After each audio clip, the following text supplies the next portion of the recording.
الحمد لله نحمده ونستعينه ونستغفره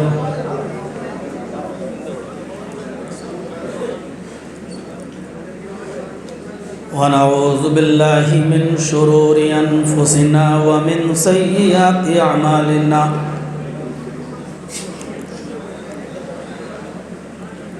من يهده الله فلا مضل له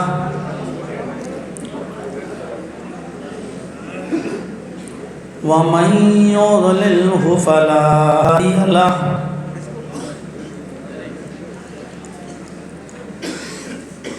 وأشهد أن لا إله إلا الله وحده لا شريك له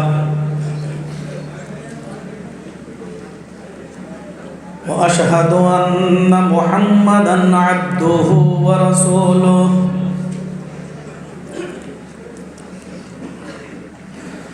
أما بعد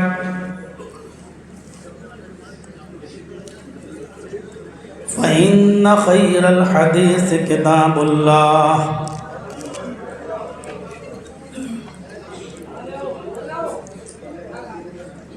وخير الهدي هدي محمد صلى الله عليه وسلم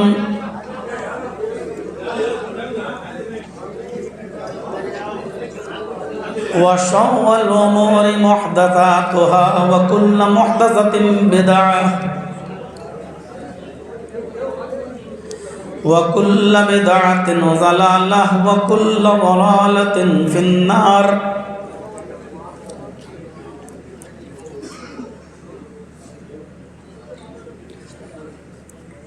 أعوذ بالله من الشيطان الرجيم.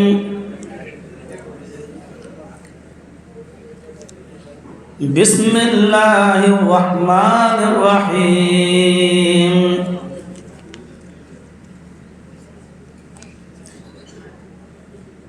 إنما المؤمنون إخوة فأصلحوا بين أخويكم واتقوا الله لعلكم ترحمون.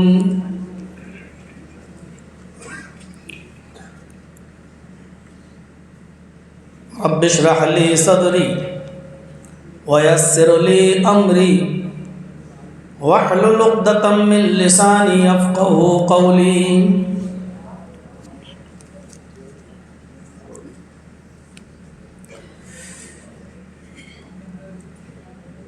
شیش گڑھ کی اس عظیم الشان مسجد میں شریک موقر علماء کرام،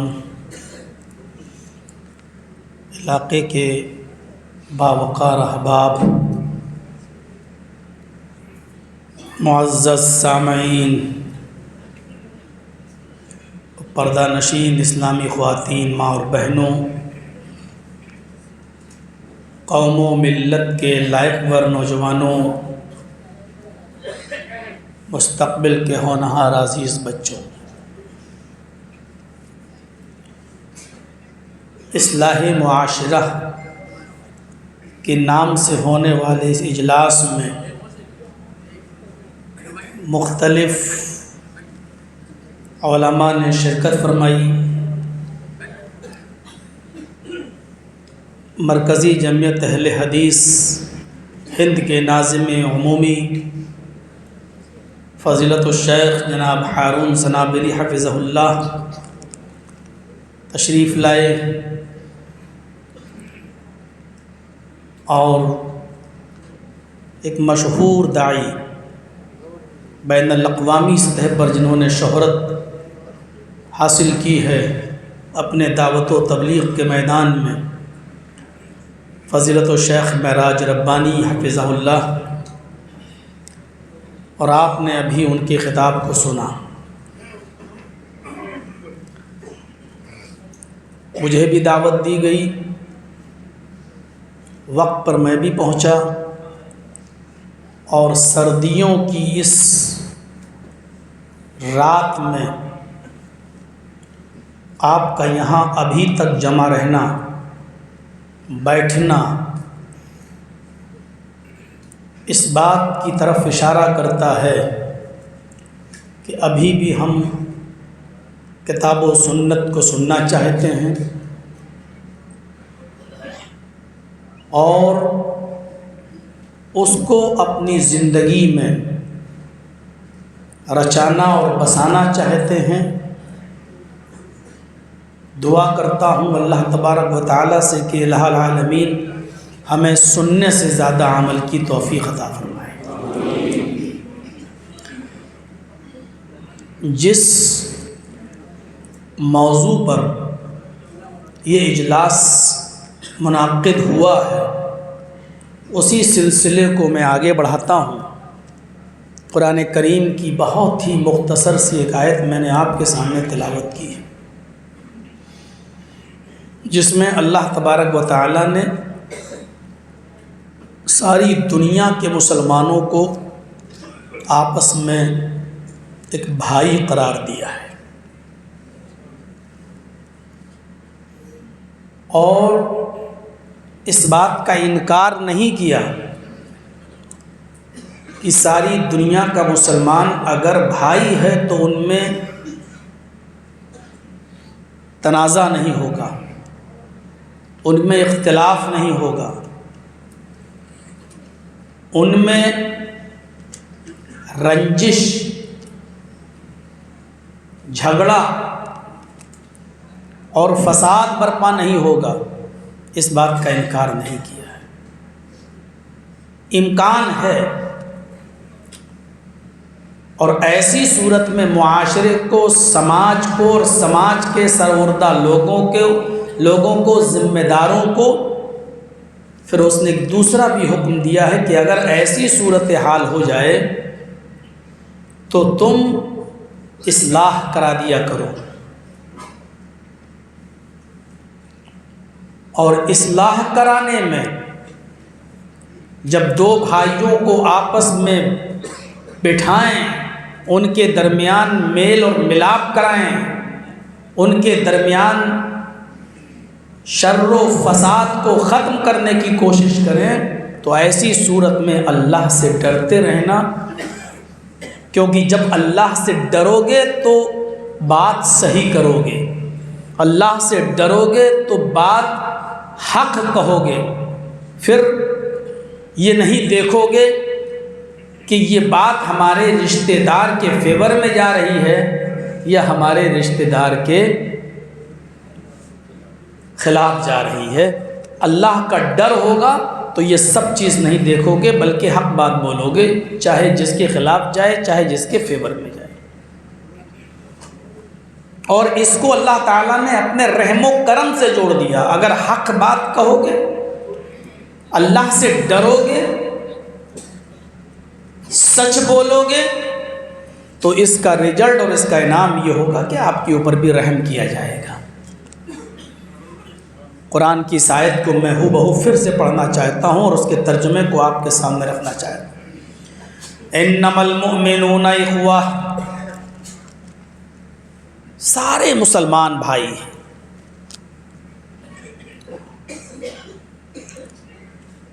المؤمنون میں الف لام جنسیت کا، وہ کسی بھی طبقے کا ہو، کسی بھی ملک کا ہو، کسی بھی شہر کا ہو، کسی بھی بستی کا ہو، کسی بھی قریہ اور کنٹری کا ہو،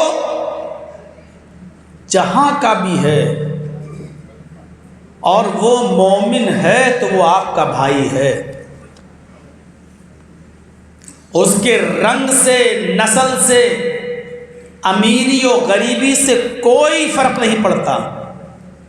اس کی زبان الگ ہو سکتی ہے، اس کا رنگ مختلف ہو سکتا ہے، اس کا قد و قامت الگ ہو سکتا ہے،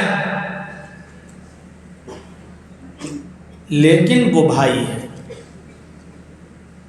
انما المؤمنون اخوہ، سارے بھائی، سارے مسلمان آپس میں بھائی ہیں۔ فَأَصْلِحُوا بَيْنَ أَخَوَيْكُمْ، اگر کبھی جھگڑا ہو جائے، تو میں ہو جائے، کسی بھی معاملے کو لے کر مسلمانوں کے بھائیوں کے درمیان آپس میں اختلاف ہو جائے، جھگڑا ہو جائے، تو سماج کے سربردہ لوگوں کو، باوقار لوگوں کو، معزز لوگوں کو چاہیے فَأَصْلِحُوا بَيْنَ أَخَوَيْكُمْ کہ تم اپنے بھائیوں کے درمیان صلح کرا دیا کرو، اپنے بھائیوں کے درمیان میل ملاپ کرا دیا کرو، ان کو اکیلے مت چھوڑو۔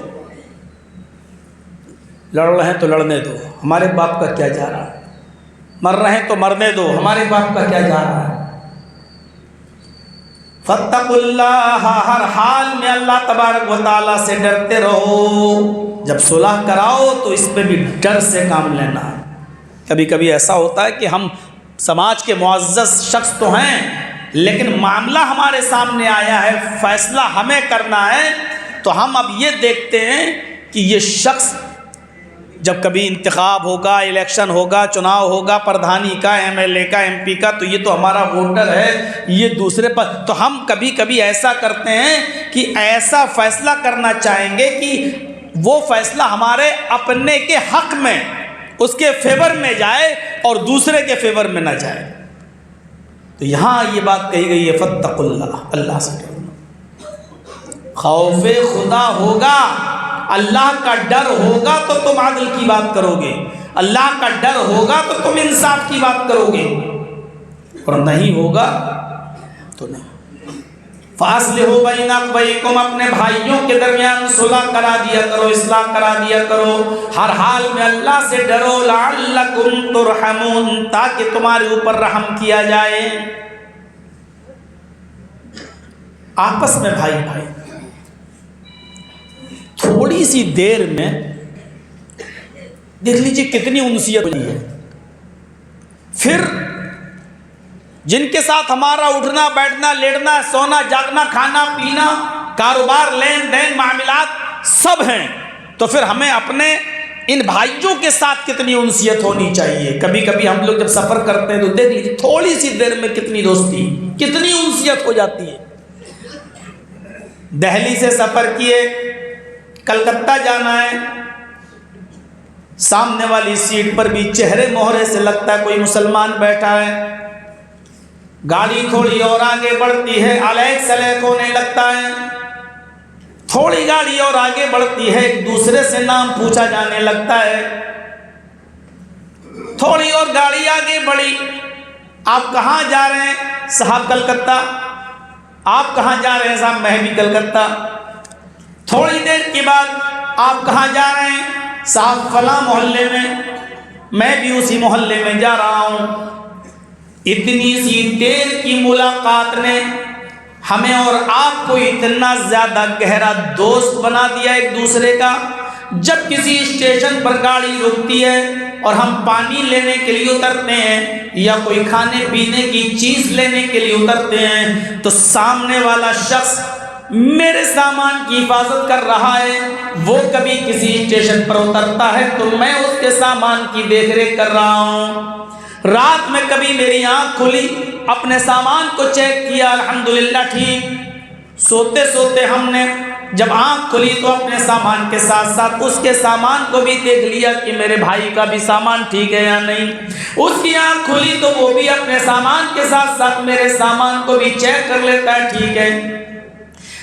20 گھنٹے کی، 16 گھنٹے کی، 24 گھنٹے کی اس ٹرین یاترا، اس سفر کے اندر ہماری انسیت اتنی ہو جاتی ہے اس شخص سے کہ ہمارا نمبر وہ لے لیتا ہے، اس کا نمبر میں لے لیتا ہوں، اور پھر یہ گفتگو سفر ختم ہونے کے بعد بھی ہوتی رہتی ہے۔ جب 22 گھنٹے 24 گھنٹے کے سفر میں ہم اور آپ ایک دوسرے کے اتنے ہم درد ہو جاتے ہیں تو پھر جس سماج میں، جس سوسائٹی میں، جس محلے میں ہم اور آپ رہ رہے ہیں، ہمارا اپنے مسلمان بھائیوں کے ساتھ پھر اٹھنا بیٹھنا لیٹنا سونا جاگنا کھانا پینا کس حد تک مضبوط ہونا چاہیے۔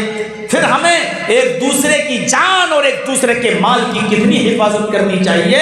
جب تھوڑے سے سفر میں اور ایک چھوٹے سے سفر میں ہم اپنے سامان کے ساتھ ساتھ اس کے سامان کی بھی رکھوالی کر رہے ہیں تو پھر پوری زندگی کے اس سفر میں جس کے ساتھ ہم اڑ رہے ہیں بیٹھ رہے ہیں، ہم ایک دوسرے کے دشمن کیسے ہو جاتے ہیں۔ فَأَصْلِحُوا بَيْنَ أَخَوَيْكُمْ، پر غور کرو کہ جب تنازع ہو جائے، اختلاف ہو جائے تو تم آپس میں صلح کرا دیا کرو.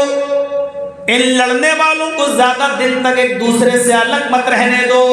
یہ حکم اللہ رب العالمین پورے سماج سوسائٹی کو دے رہا ہے، وہاں کے باوقار اور معزز افراد کو دے رہا ہے. اگر آپ سردار ہیں، اگر آپ باعزت ہیں، سماج نے آپ کو کوئی ذمہ داری دی ہے، معاشرے کے اندر اگر آپ کوئی بڑی پوسٹ اور بڑا عہدہ لیے ہوئے ہیں تو یہ آپ کی ذمہ داری ہے کہ ان دو لوگوں کو آپس میں ایک دوسرے سے لڑائی اور جھگڑے کے اندر ان کو مت رہنے دیجیے. صلح کرانا آپ کا کام. کسی مسلمان کے لیے یہ جائز ہی نہیں ہے کہ وہ اپنے کسی مسلمان بھائی کو 3 دن سے زیادہ چھوڑے رکھے، گفتگو بند رکھے.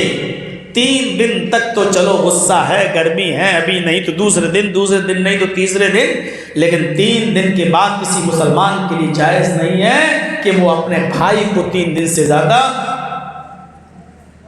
لڑائی و جھگڑے میں چھوڑ دے، بلانا چھوڑ دے، بات چیت کرنا چھوڑ دے، دعا سلام چھوڑ دے. جائز نہیں.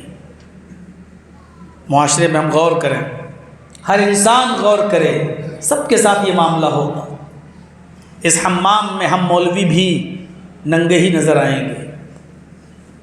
ہم سب کے بارے میں معاشرے کی اصلاح میں سب آتے ہیں. آپ بھی، یہ علماء کے لیے دین الگ اور آپ کے لیے الگ ایسا نہیں ہے. اس حمام میں سب ننگے نظر آئیں گے، لیکن اسلام تو سب کے لیے ہے. جو باتیں آپ کے لیے بولی جا رہی ہیں وہ ہمارے اوپر بھی تو پوری اتر رہی ہیں، ہمیں بھی تو اس کے اوپر عمل کرنا ہے.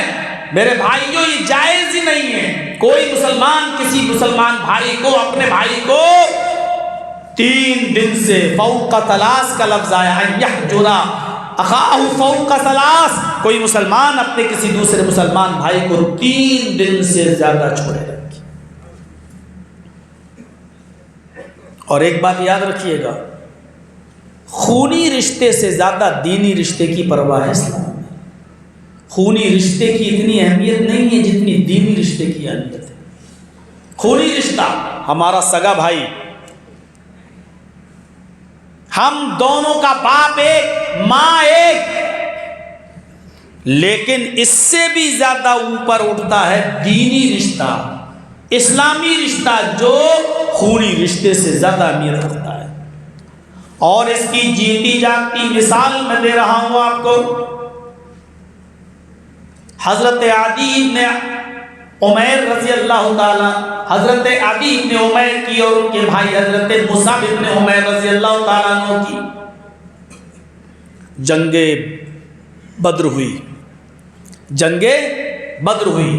اس جنگ بدر کے اندر 14 مسلمان شہید ہوئے، لیکن 70 کافر مارے گئے اور 70 ہی کافروں کو قید کر لیا گیا. یہ سب جانتے ہیں. ان 70 کافروں کو جن کو قید کیا گیا تھا، ان میں حضرت مصعب ابن عمیر کے سگے بھائی عدی کو بھی گرفتار کیا گیا. وہ کافروں کا ساتھ دے رہے تھے اور حضرت مصعب ابن عمیر محمد الرسول اللہ کا ساتھ دے رہے تھے. عدی کو بھی گرفتار کر لیا گیا. جب عدی کو گرفتار کیا گیا تو نبی اکرم صلی اللہ علیہ وسلم نے صرف اتنا فرمایا کہ ان سارے قیدیوں کے پیروں میں بیڑیاں ڈال دو، اور یہ کام چند صحابہ کو سونپ دیا. تم اتنے قیدیوں کے پیروں میں بیڑیاں ڈالو گے، تم اتنے قیدیوں کے پیروں میں بیڑیاں ڈالو گے، تم اتنے کے. ایک صحابی نے 5 6 قیدیوں کے پیروں میں بیڑیاں ڈالنا شروع کر دی، اور ان کے ساتھ ایک ہیلپر تھا جو ان کی مدد کیا کرتا تھا. عدی ابن عمیر کا جب نمبر آیا تو جو صحابی عدی ابن عمیر کے پیروں میں بیڑیاں ڈال رہے تھے، اس صحابی کے حیل پر حضرت مصعب ابن عمیر تھے. مصعب ابن عمیر نے کہا اس عادی کے پیروں میں ایسے بیڑیاں ڈالو، یہاں سے ٹائٹ کرو۔ یہ بیڑیاں توڑنے میں بہت ماہر ہے، اگر آپ نے یہاں سے بیڑیاں کس دی تو یہ یہاں سے توڑ لے گا۔ میں اس کی فطرت سے واقف ہوں، یہ بیڑیاں توڑنے میں بہت ماہر ہے، لہٰذا اس کی بیڑیوں کو اس پوزیشن میں لا کر ٹائٹ کر دو۔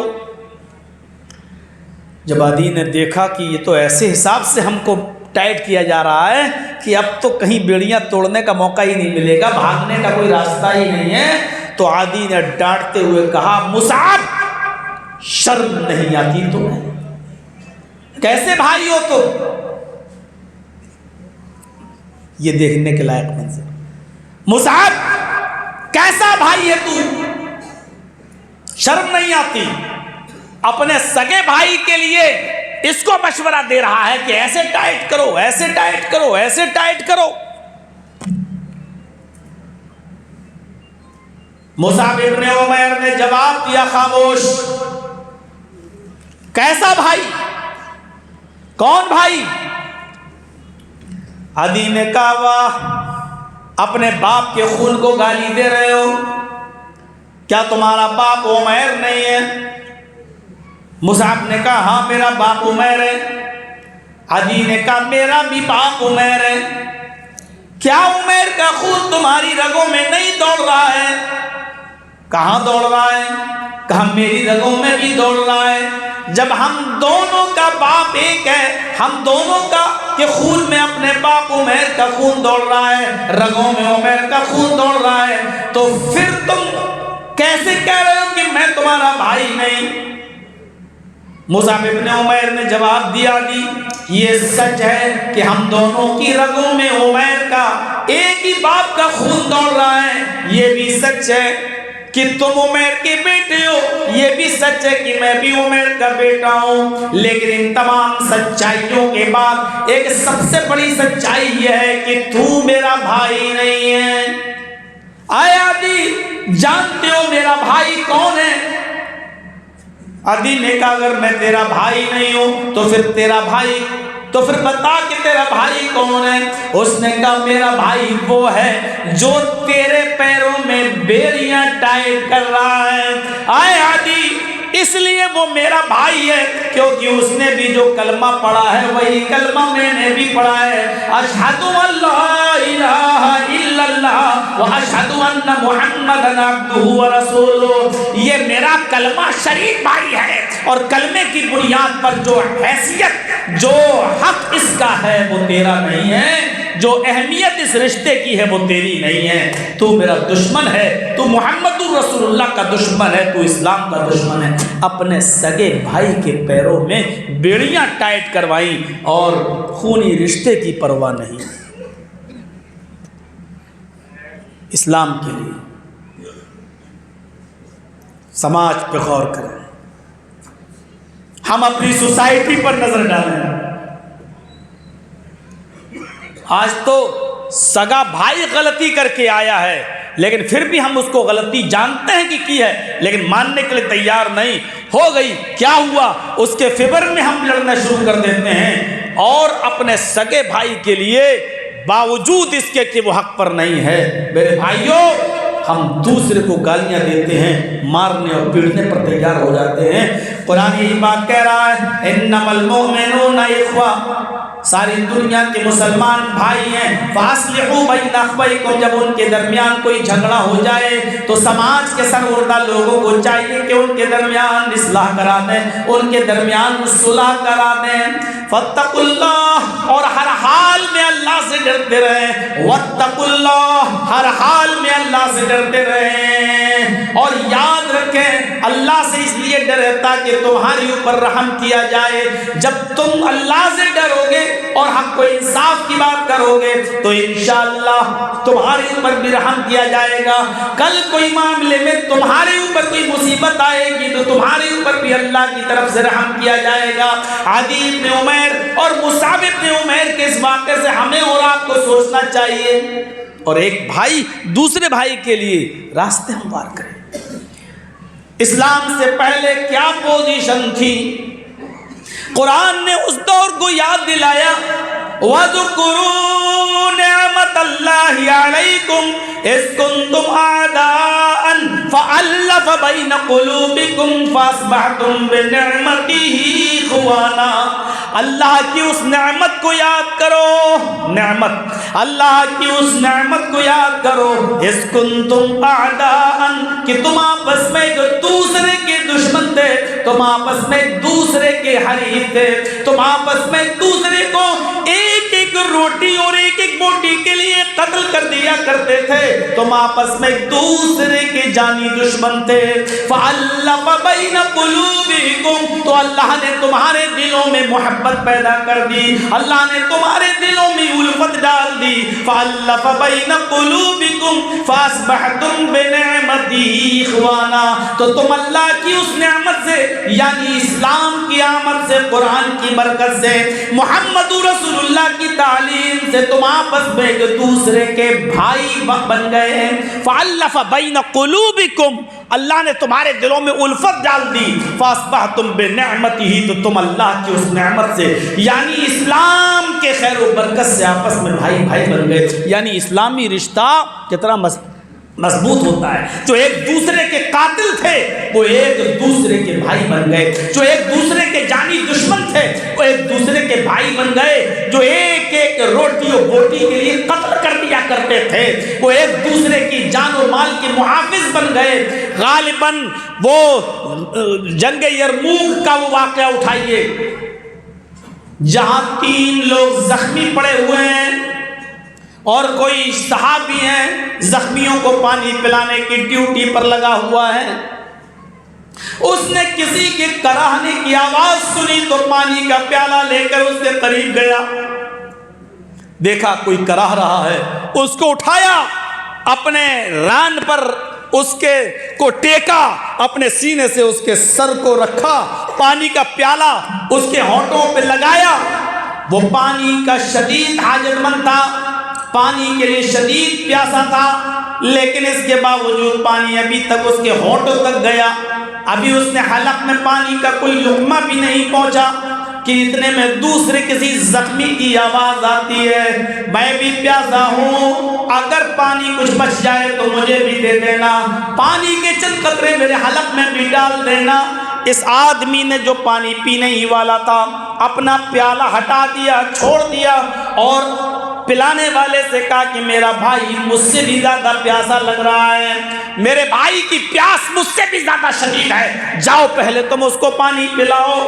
اس پانی پلانے والے نے اس کو چھوڑا، اس کے پاس گیا، اس کے حلق میں پانی ڈالنا چاہ کے تیسرے نے چیخا، دوسرے نے تیسرے کی طرف ریفر کر دیا، یہ تیسرے کی طرف گیا، ابھی اس کو اٹھایا ہی تھا، اپنے سینے سے لگایا ہی تھا کہ کیا دیکھتا ہے کہ یہ دونوں آنکھیں کھلی کی کھلی ہیں، اس کی روح کب سے انسوری سے پرواز کر چکی ہے، اس نے ٹٹول کے دیکھا تو پتا چلا کہ یہ تو جان آفری کے سپرد کر چکا ہے۔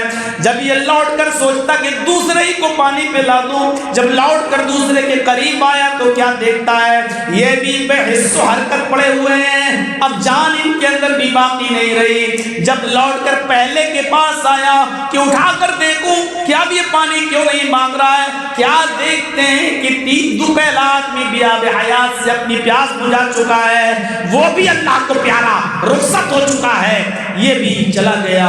جو ایک دوسرے کے جان کے دشمن تھے وہ ایک دوسرے کے لیے اپنی جانیں دینے لگے۔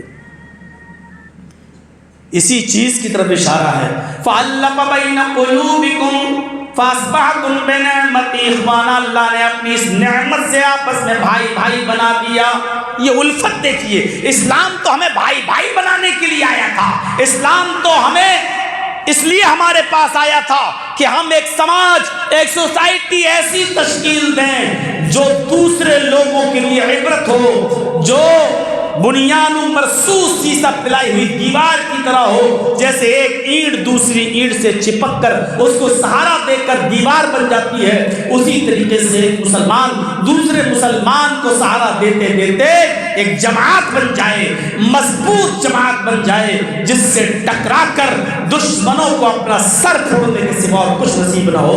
میرے پیارے ساتھیوں، آج موجودہ دور میں، موجودہ زمانے میں، ہمارے اس ملک میں ہمارے اوپر جو آفتیں اور جو مصیبتیں آ رہی ہیں، دوسرے لوگ جو ظلم و ستم ہمارے اوپر کر رہے ہیں، اس کی مین بنیادی وجہ، مین ریزن اس کا یہ ہے کہ وہ ہماری جماعتوں میں اختلاف پیدا کر چکے ہیں، ہمارے سماج میں اختلاف ڈال چکے ہیں، پھوٹ ڈال چکے ہیں، ڈو اینڈ ڈیوائڈ کی پالیسی اپنائی جا چکی ہے۔ ان کو انہی سے لڑاؤ، ان کو انہی کے اندر الجھاؤ، اور عام طور پر دیکھ لیجئے گا الیکشن کے موقع پر کہ ایک ادھر ووٹ دے گا تو دوسرا ادھر ووٹ دے گا، تیسرا ادھر جائے گا، یہ ہمارا بھائی وہ ہمارا بھائی۔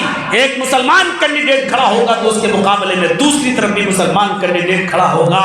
میں سخت بولنے میں تھوڑا سا بدنام ہوں، اس لیے میں اس بدنامی کی کوئی فکر نہیں کرتا ہوں۔ ایک معمولی سا بکرا اگر آپ خریدنے کے لیے جائیں گے، کم سے کم اس کی قیمت ہوگی 5,000، اس سے نیچے نہیں۔ ایک معمولی قسم کی گائے یا بھینس خریدنے کے لیے جائیں گے تو اس کی قیمت بھی کم سے کم ہوگی 10,000، معمولی قسم کی۔ اور ایک معمولی قسم کا ایک نارمل کتا جو لوگ پالتے ہیں، شوقین ہیں، اگر وہ اپنے گھر کی حفاظت کے لیے ایک معمولی اور نارمل قسم کا کتا بھی اگر خریدیں گے تو اس کی قیمت بھی 10-15 ہزار روپے سے کم نہیں۔ کتے تو 5-5 لاکھ کے آتے ہیں، ہمارے لکھنؤ میں آگے دیکھ سکتے ہیں آپ۔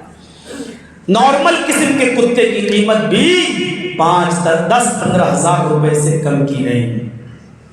ایک کتے کی قیمت ہے 10,000 روپے، معمولی کتے کی، اور ہمارے ووٹ کی قیمت، ہمارے ضمیر کی قیمت ہے ماتر 1,000 روپیہ۔ لو فلاں جگہ ووٹ دے دینا۔ ایک معمولی کتے سے بھی زیادہ گرے ہوئے ہیں آج ہم، ایک معمولی کتے سے بھی زیادہ کم قیمت ہے ہمارے ضمیر کی۔ ہم سے اچھے وہ کتے ہیں جن کی کم سے کم قیمت 10-15 ہزار روپے کی ہے۔ جب ہمارے ضمیر اور ہمارے ضمیر کی قیمت جب یہ ہے تو لڑو، مرو اور کٹو، پھر شور کیوں مچا رہے ہو کہ ہم برباد ہیں، ہماری کوئی سنوائی نہیں ہوتی ہے۔ انتخاب کا موقع 2024 قریب آ رہا ہے، آپ دیکھ لیجئے گا ہمارے ضمیروں کی قیمت 500 اور 1000 روپے میں ہمارے ووٹ بکیں گے۔ جہاں چاہو وہاں ٹھپا لگوا لو، ہمارا بیٹا بیمار ہے 1000 روپے دے دو دوا آ جائے گی۔ میرے بھائیوں، ایک معمولی کتے سے بھی زیادہ، بکرے اور بھینس اور گائے اور جانوروں سے بھی زیادہ ہماری قیمت ہے۔ معاف کیجئے گا، ہم نے آپ کے ضمیروں کو جھنجھوڑا ہے۔ دوا تھوڑی سی کڑوی ضرور تھی لیکن فائدے مند۔ بہت زیادہ شوق ہے کڑوی دوا سے بچ جائیں تو پھر ہومیوپیتھک کھائیے، میٹھی گولیاں کبھی کبھی وہ مرنے کے بعد فائدہ کرتی ہیں، پھر آپ انہیں پر ڈپینڈ ہو جائیے۔ ڈھونڈیے اور تلاش کریے کہ ہمیں ایسے سمجھانے والے کہاں ملے۔ میرے بھائیوں، ایک دوسرے نے اپنی جان دے دی۔ تذکرۃ الحفاظ پڑھی علامہ شمس الدین ذہبی رحمۃ اللہ علیہ کی کتاب، بڑا اچھا واقعہ لکھا ہے۔ دونوں صحابی ہیں اور دونوں کی کپڑے کی دکان ہے، اور دونوں کے کپڑے کی دکان آمنے سامنے ہے۔ ہمارے یہاں کیا ہوتا ہے، ایک چائے کی دکان کھلی ہے، ایک چائے کی دکان سامنے، کوئی کسٹمر دور سے آ رہا ہے تو یہاں سے ہم پہلے ہی سے ادھر آؤ ادھر آؤ ادھر آؤ، یعنی بھائی دوسری طرف نہ چلا جائے، ہم بولا ادھر آؤ ادھر ادھر آؤ، دوسرا ادھر آؤ ادھر ادھر آؤ ادھر آؤ، کوئی بھی ہو، یہ ایک کمپٹیشن۔ علامہ شمس الدین ذہبی رحمۃ اللہ علیہ دو صحابیوں کی دکانیں بتاتے ہیں کہ قریب قریب ہیں۔ ایک کسٹمر آتا ہے کپڑے کی دکان پر اور وہاں آ کر کپڑا دیکھتا ہے، کپڑا لے کر چلا جاتا ہے۔ تھوڑی دیر کے بعد ایک اور کسٹمر آتا ہے، نہ یہ بلا رہے ہیں نہ وہ بلا رہے ہیں، دونوں کی دکانیں کھلی ہوئی ہیں، کسٹمر کی اپنی مرضی ہے، وہ جس دکان پہ جانا چاہے چلا جائے۔ یہ دوسرا کسٹمر بھی اسی دکان پر آتا ہے، کپڑا دیکھتا ہے اور ایک اور کپڑا لے کر چلا جاتا ہے۔ تھوڑی دیر کے بعد ایک تیسرا کسٹمر آتا ہے، اتفاق دیکھیے وہ بھی اسی دکان پر آتا ہے، تھوڑی دیر کپڑا دیکھنے کے بعد پھر کپڑا خریدتا ہے اور اسی دکان سے چلا جاتا ہے۔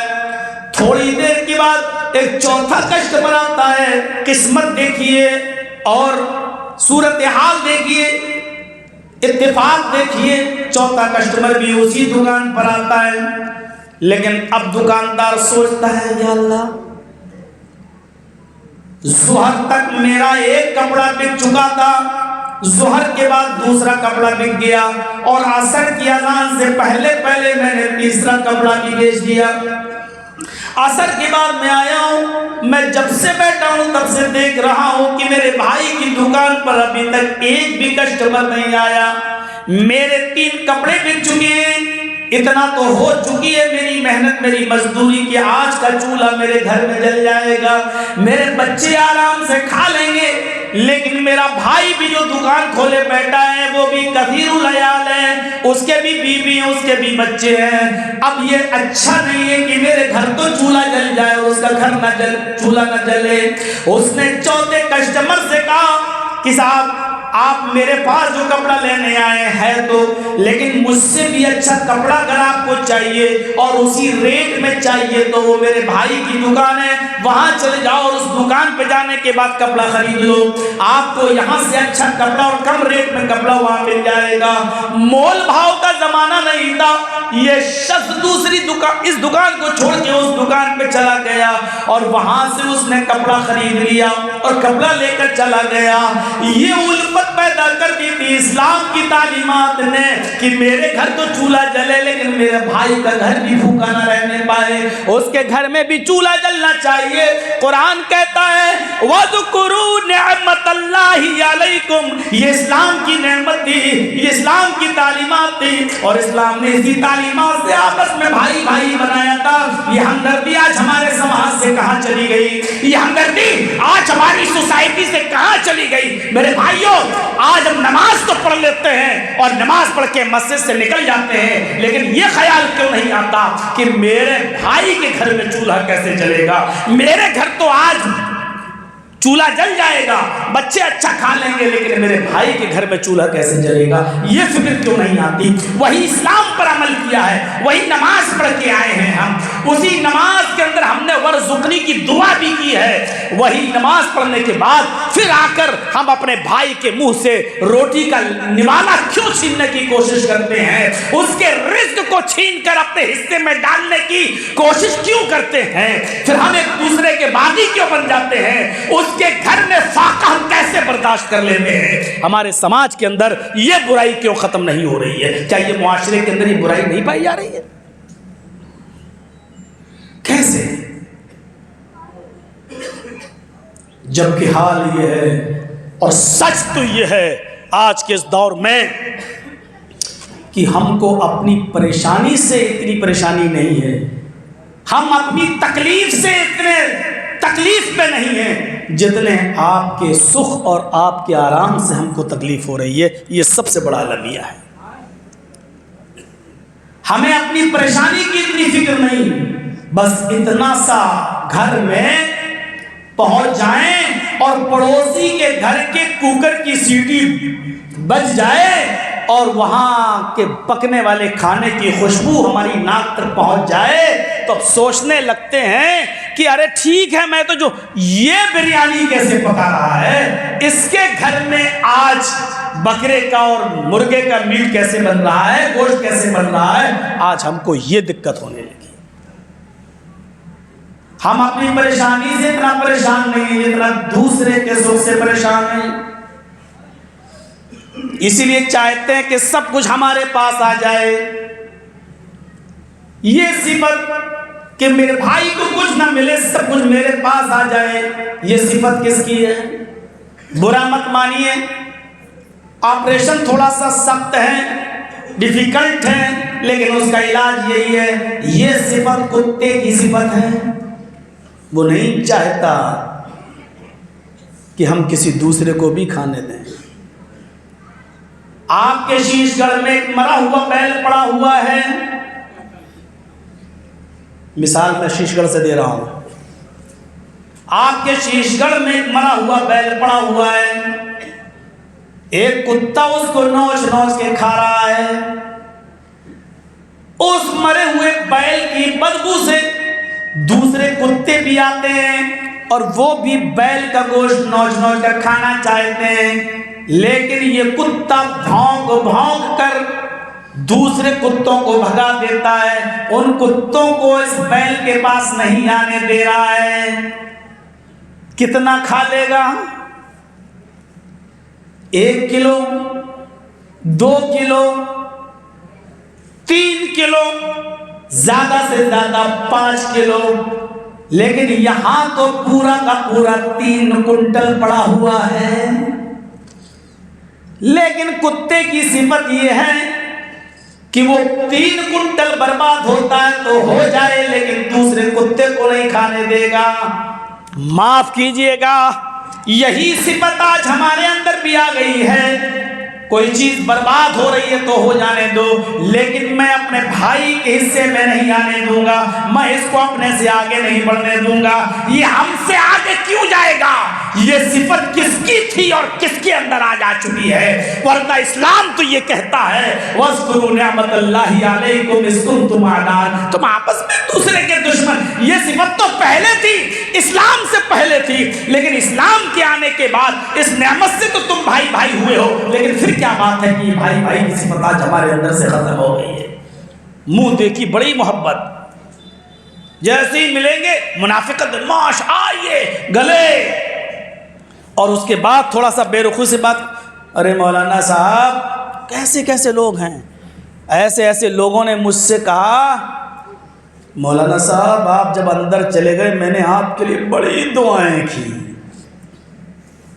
بڑی دعائیں کی، جبکہ وہ سلام بھی تب کر رہے ہیں جب مجھے نکلے ہوئے 8 مہینے ہو گئے ہیں، جب ان سے ملاقات ہوتی ہے تب کہتے ہیں، نہیں جنہوں نے ایک فون تک نہیں کر کے پوچھا ٹھیک ہے کیسے، آج وہ آمنا سامنے ہو جائے تو منافقت دیکھیے گا۔ بہت دعائیں کی آپ کے لیے۔ آپ کسی کو بھی پرکھنا چاہیں تو آپ خوشی کے موقع پر اس کو بہت بڑی عزت مل گئی ہو تب پرکھیے کہ دیکھیں خوشی میں وہ آپ کو یاد رکھتا ہے یا نہیں رکھتا ہے، یا پھر آپ کے اوپر کوئی بہت بڑی مصیبت اور پریشانی آ جائے تب آپ دیکھیے کہ یہ آدمی پریشانی میں کتنا۔ یہی 2 موقع ہوتے ہیں کسی کا امتحان لینے کا، اور جرجیس نے ان دونوں موقعوں کو بڑی خوبصورتی سے دیکھا ہے، قریب سے دیکھا ہے۔ خوشی کے موقع پر بھی ہم نے آزمایا ہے اور دکھ اور غم کے موقع پر بھی آزمایا ہے، اس لیے ہم سے زیادہ تجربہ کس کو ہوگا؟ منافقوں کو پہچاننے کا۔ تو میرے بھائیوں، یہ الگ بات ہے کہ کسی کے دل میں نہیں لکھا کہ منافق کون ہے، لیکن ایک پہچان آپ بھی پہچان سکتے ہیں۔ کسی کو بہت بڑی خوشخبری ملی ہو، دیکھیے نبی اکرم جناب محمد رسول اللہ کو معراج کا سفر ہوا، کتنی بڑی خوشخبری تھی۔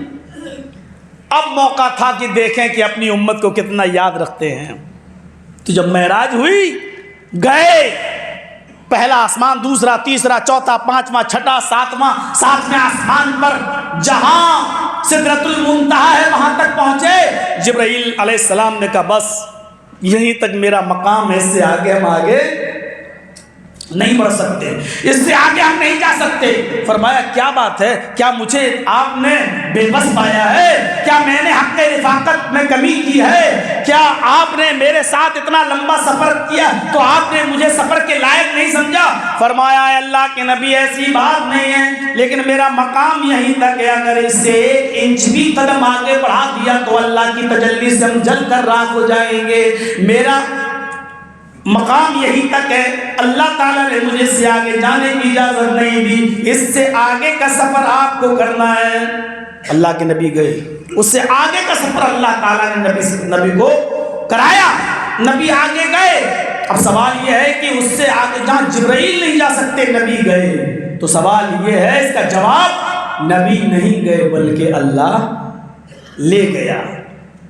قرآن خود کہتا ہے سبحان الذی اسری بعبدہ لیلا من المسجد الحرام الی المسجد الاقصی نبی نہیں گئے، بابرکت ہے وہ ذات جو لے گئی اپنے بندے کو۔ کون لے گیا؟ اللہ لے گیا۔ اب جہاں سے آگے جبرائیل نہ جا پائے وہاں سے آگے نبی گئے، تو نبی کو کون لے گیا؟ اللہ۔ کیسے لے گیا؟ نبی اللہ کی تجلی سے جل کر راکھ نہیں ہوئے، کیوں؟ ان تمام سوال کا جواب کیوں میں نہیں ہے، اگر کرو گے تو اللہ کی قدرت پر شک ہے۔ اس لیے ان تمام سوالوں کا جواب یہ ہے، نبی نہیں گئے، اللہ لے گیا۔ اور اللہ کیسے لے گیا؟ اللہ اس وہم و گمان سے پاک ہے۔ اللہ کے بارے میں یہ نہیں کہا جا سکتا کہ وہ کیسے لے گیا، بس یہ کہا جا سکتا ہے وہ علی کل شیء قدیر ہے، وہ ہر چیز پر قادر ہے، وہ کچھ بھی کر سکتا ہے، اس کی قدرت سے کوئی چیز باہر نہیں ہے۔ بس یہی ہے اس کا جواب۔ جب وہاں سے لوٹ کر واپس آئے تو اللہ نے 50 وقت کی نماز فرض کی، دھیرے دھیرے 5 وقت کی نماز رہ گئی، میں تفصیل میں نہیں جانا چاہتا۔ جب وہاں سے واپس آنے لگے تو اللہ تبارک و تعالیٰ کا شکریہ ادا کیا۔ پڑھی حدیث، اللہ تعالیٰ کا شکریہ ادا کیا اس خوشی کے موقع پر، تو کیا کہتے ہیں؟ التحیات للہ والصلوات والطیبات، ہر قسم کی روحانی اور جسمانی، ہر قسم کی بدنی ساری عبادتیں اللہ رب العالمین کے لیے ہیں۔ اللہ کی حمد و ثنا بیان کر رہے ہیں، تو اللہ بھی اپنے نبی کو کیا جواب دے رہا ہے؟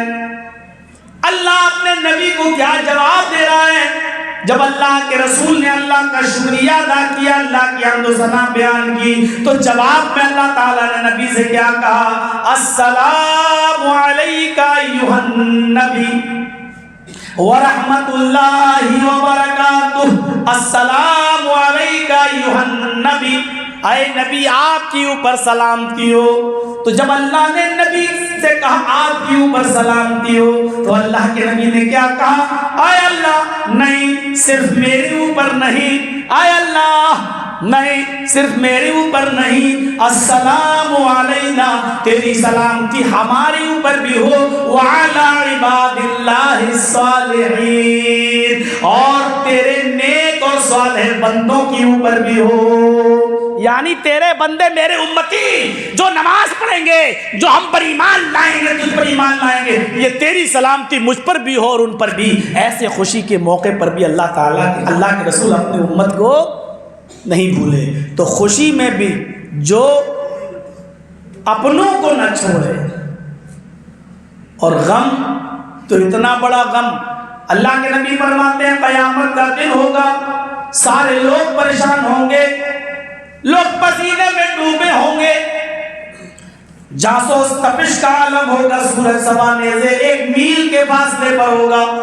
ایسے گھڑی میں بھی جب سب لوگ غم میں ہوں گے، اپنی اپنی پڑی ہوگی، کوئی کسی کا پرسان حال نہیں ہوگا، باپ بیٹے کو نہیں دیکھ رہا ہوگا، بیٹا باپ کو نہیں، ماں بیٹی کو نہیں، بیٹی ماں کو نہیں، بھائی بہن کو نہیں، بہن بھائی کو نہیں۔ یوم یفر المرء من اخیہ وامہ وابیہ وصاحبتہ وبنیہ۔ میرے بھائیو، قرآن کہتا ہے اس دن انسان بھاگ رہا ہوگا، یوم یفر المرء من اخیہ، اپنے بھائی سے بھاگ رہا ہوگا، وامہ وابیہ، اپنی ماں سے بھاگ رہا ہوگا اور اپنے باپ سے بھاگ رہا ہوگا، وصاحبتہ، شوہر اپنی بیوی سے بھاگ رہا ہوگا، وبنیہ، اور باپ اپنی اولاد سے بھاگ رہا ہوگا۔ اس دن نفسا نفسی کا یہ عالم ہوگا۔ ایسے غم کے موقع پر محمد رسول اللہ صلی اللہ علیہ وسلم سجدے میں گر جائیں گے، اللہ کی حمد و ثنا بیان کریں گے جتنی اور جیسی اللہ چاہے گا۔ اس کے بعد حکم ہوگا ارفع رأسک، اے محمد صلی اللہ علیہ وسلم اپنے سر کو اٹھاؤ، اے رسول اللہ اپنے سر کو اٹھاؤ۔ اللہ کے نبی اپنا سر اٹھائیں گے، حکم ہوگا سل، مانگو تو جو مانگو گے دیا جائے گا، وشفع تشفع، سفارش کرو تو آپ کی سفارش قبول بھی کی جائے گی۔ اس پر اپنا سر اٹھائیں گے اللہ کے نبی اور سفارش کریں گے اللہ تعالیٰ سے، اپنے امت کو امتی امتی کہیں گے اور اللہ تعالیٰ سے اپنی امت کو بخشوائیں گے۔ میرے بھائیو غور کرو، غم کے اس موقع پر بھی محمد رسول اللہ اپنی امت کو نہیں بھول رہے ہیں۔ تو ایک مسلمان وہ ہوتا ہے جو خوشی میں بھی اپنے سے کمزور لوگوں کو نہ بھولے اور غم میں بھی اپنے سے کمزور لوگوں کو نہ بھولے، ایسے موقع پر سب کو لے کر چلے۔ اور اسلام کی تعلیم ہے، جو اپنے لیے پسند کرو وہ اپنے بھائی کے لیے پسند کرو، جو اپنے لیے پسند کرو وہ اپنے بھائی کے لیے۔ یہ اسلام کی تعلیم ہے۔ ایمان کی جو برانچز بتائی گئی ہیں ان برانچوں میں، ان شاخوں میں ایک شاخ یہ ہے جو تم اپنے لیے پسند کرو وہ اپنے بھائی کے لیے بھی پسند کرو۔ حضرت سعید ابن جبیر کا نام سنا ہوگا، ایک بہت بڑے تابعی گزرے ہیں، لیکن اتفاق دیکھیے حجاج ابن یوسف ثقفی کے نشانے پر آ گئے، اس کے عتاب کے شکار ہو گئے۔ حجاج ابن یوسف ثقفی بہت ظالم حکمراں گزرا ہے، ظلم کے پہاڑ توڑے ہیں اس نے۔ حضرت اسما کے بیٹے عبداللہ کی گردن کو قلم کر کے کعبے کی دیوار پہ لٹکایا تھا۔ وہ حضرت اسما جو محمد رسول اللہ کی سالی تھی، حضرت عائشہ کی بہن تھی، ابو بکر صدیق کی بیٹی تھی۔ اسما کے بیٹے عبداللہ جب لوگ ہجرت کر کے جا رہے تھے تو مدینہ میں سب سے پہلے جس عورت نے بچہ پیدا کیا تھا وہ حضرت اسما تھی، جنہوں نے حضرت عبداللہ کو جنم دیا تھا۔ مدینے میں مہاجرین میں سب سے پہلے پیدائش عبداللہ کی ہوئی، اور یہی عبداللہ کی گردن کو قلم کر کے حجاج ابن یوسف نے خانہ کعبہ کی دیوار پہ لٹکایا تھا۔ اور حضرت اسما جب لاٹھی ٹیک کر آئی، حجاج نے کہا دیکھ تیرا بیٹا قتل کر دیا گیا۔ مسکرا کے کہتی ہے میرے بیٹے کی لاش دکھاؤ۔ کہا وہ ہے۔ جب اس نے لاٹھی ٹیک کر آئی تھی، جب گردن اٹھا کے دیکھا تو لاٹھی چھوٹ گئی، گردن صحیح ہو گئی اور پیٹھ سیدھی ہو گئی۔ جو واقعات سچے ہیں ان کو بیان کرو، کرامتیں ہمارے پاس بھی بہت ہیں میرے بھائیوں، لیکن سچی کرامتیں ہیں۔ یہ ایکس وائی زیڈ لیلا مجنو کی لکھی ہوئی کوئی کتاب کی کرامت نہیں ہے میرے بھائیوں۔ یہ وہ اسما ہیں جنہوں نے گردن اٹھائی، لاٹھی چھوٹ گئی، سیدھی ہوئی اور کھڑی ہو گئی، اور مسکراتی ہے پھر روتی ہے۔ حجاج نے پوچھا مسکرائی پھر روئی؟ سمجھ میں نہیں آیا۔ کہا اپنے بیٹے کی خوش قسمتی پر اور اپنی بدقسمتی پر، بیٹے کی خوش قسمتی پر مسکرائی اور اپنی بدقسمتی پر روئی۔ کہا کہ اچھا خوش قسمتی کیا ہے؟ کہا خوش قسمتی میرے بیٹے کی یہ ہے کہ دیکھ کعبے کی دیوار پہ لٹکا ہے لیکن مسکرا رہا ہے، آج بھی وہ تجھے للکار کے کہہ رہا ہے اس خطیب کے مرنے کا وقت ابھی نہیں آیا۔ اچھا اور تیری بدقسمتی کیا ہے؟ کہا حجاج میری بدقسمتی یہ ہے کہ میں نے ایسا بہادر ایک ہی بیٹا پیدا کیا ہے، اگر میری قوم سے ایسے 1000 بچے بھی پیدا ہوتے تو میں ان کی گردنوں کو اسی کعبے کی دیوار پہ لٹکتا ہوا دیکھتی تو فخر کرتی کہ اسلام کے خاطر میرے بیٹوں نے اپنی جان دے دی، میری قوم سے ایسا بہادر بیٹا ایک ہی پیدا ہوا ہے، یہ میری بدقسمتی۔ مائیں بہادر بچے جنتی ہیں خار خار۔ اندازہ لگایا آپ نے میرے بھائیوں؟ یہی حجاج ابن یوسف کے ظلم کے شکار ہو گئے۔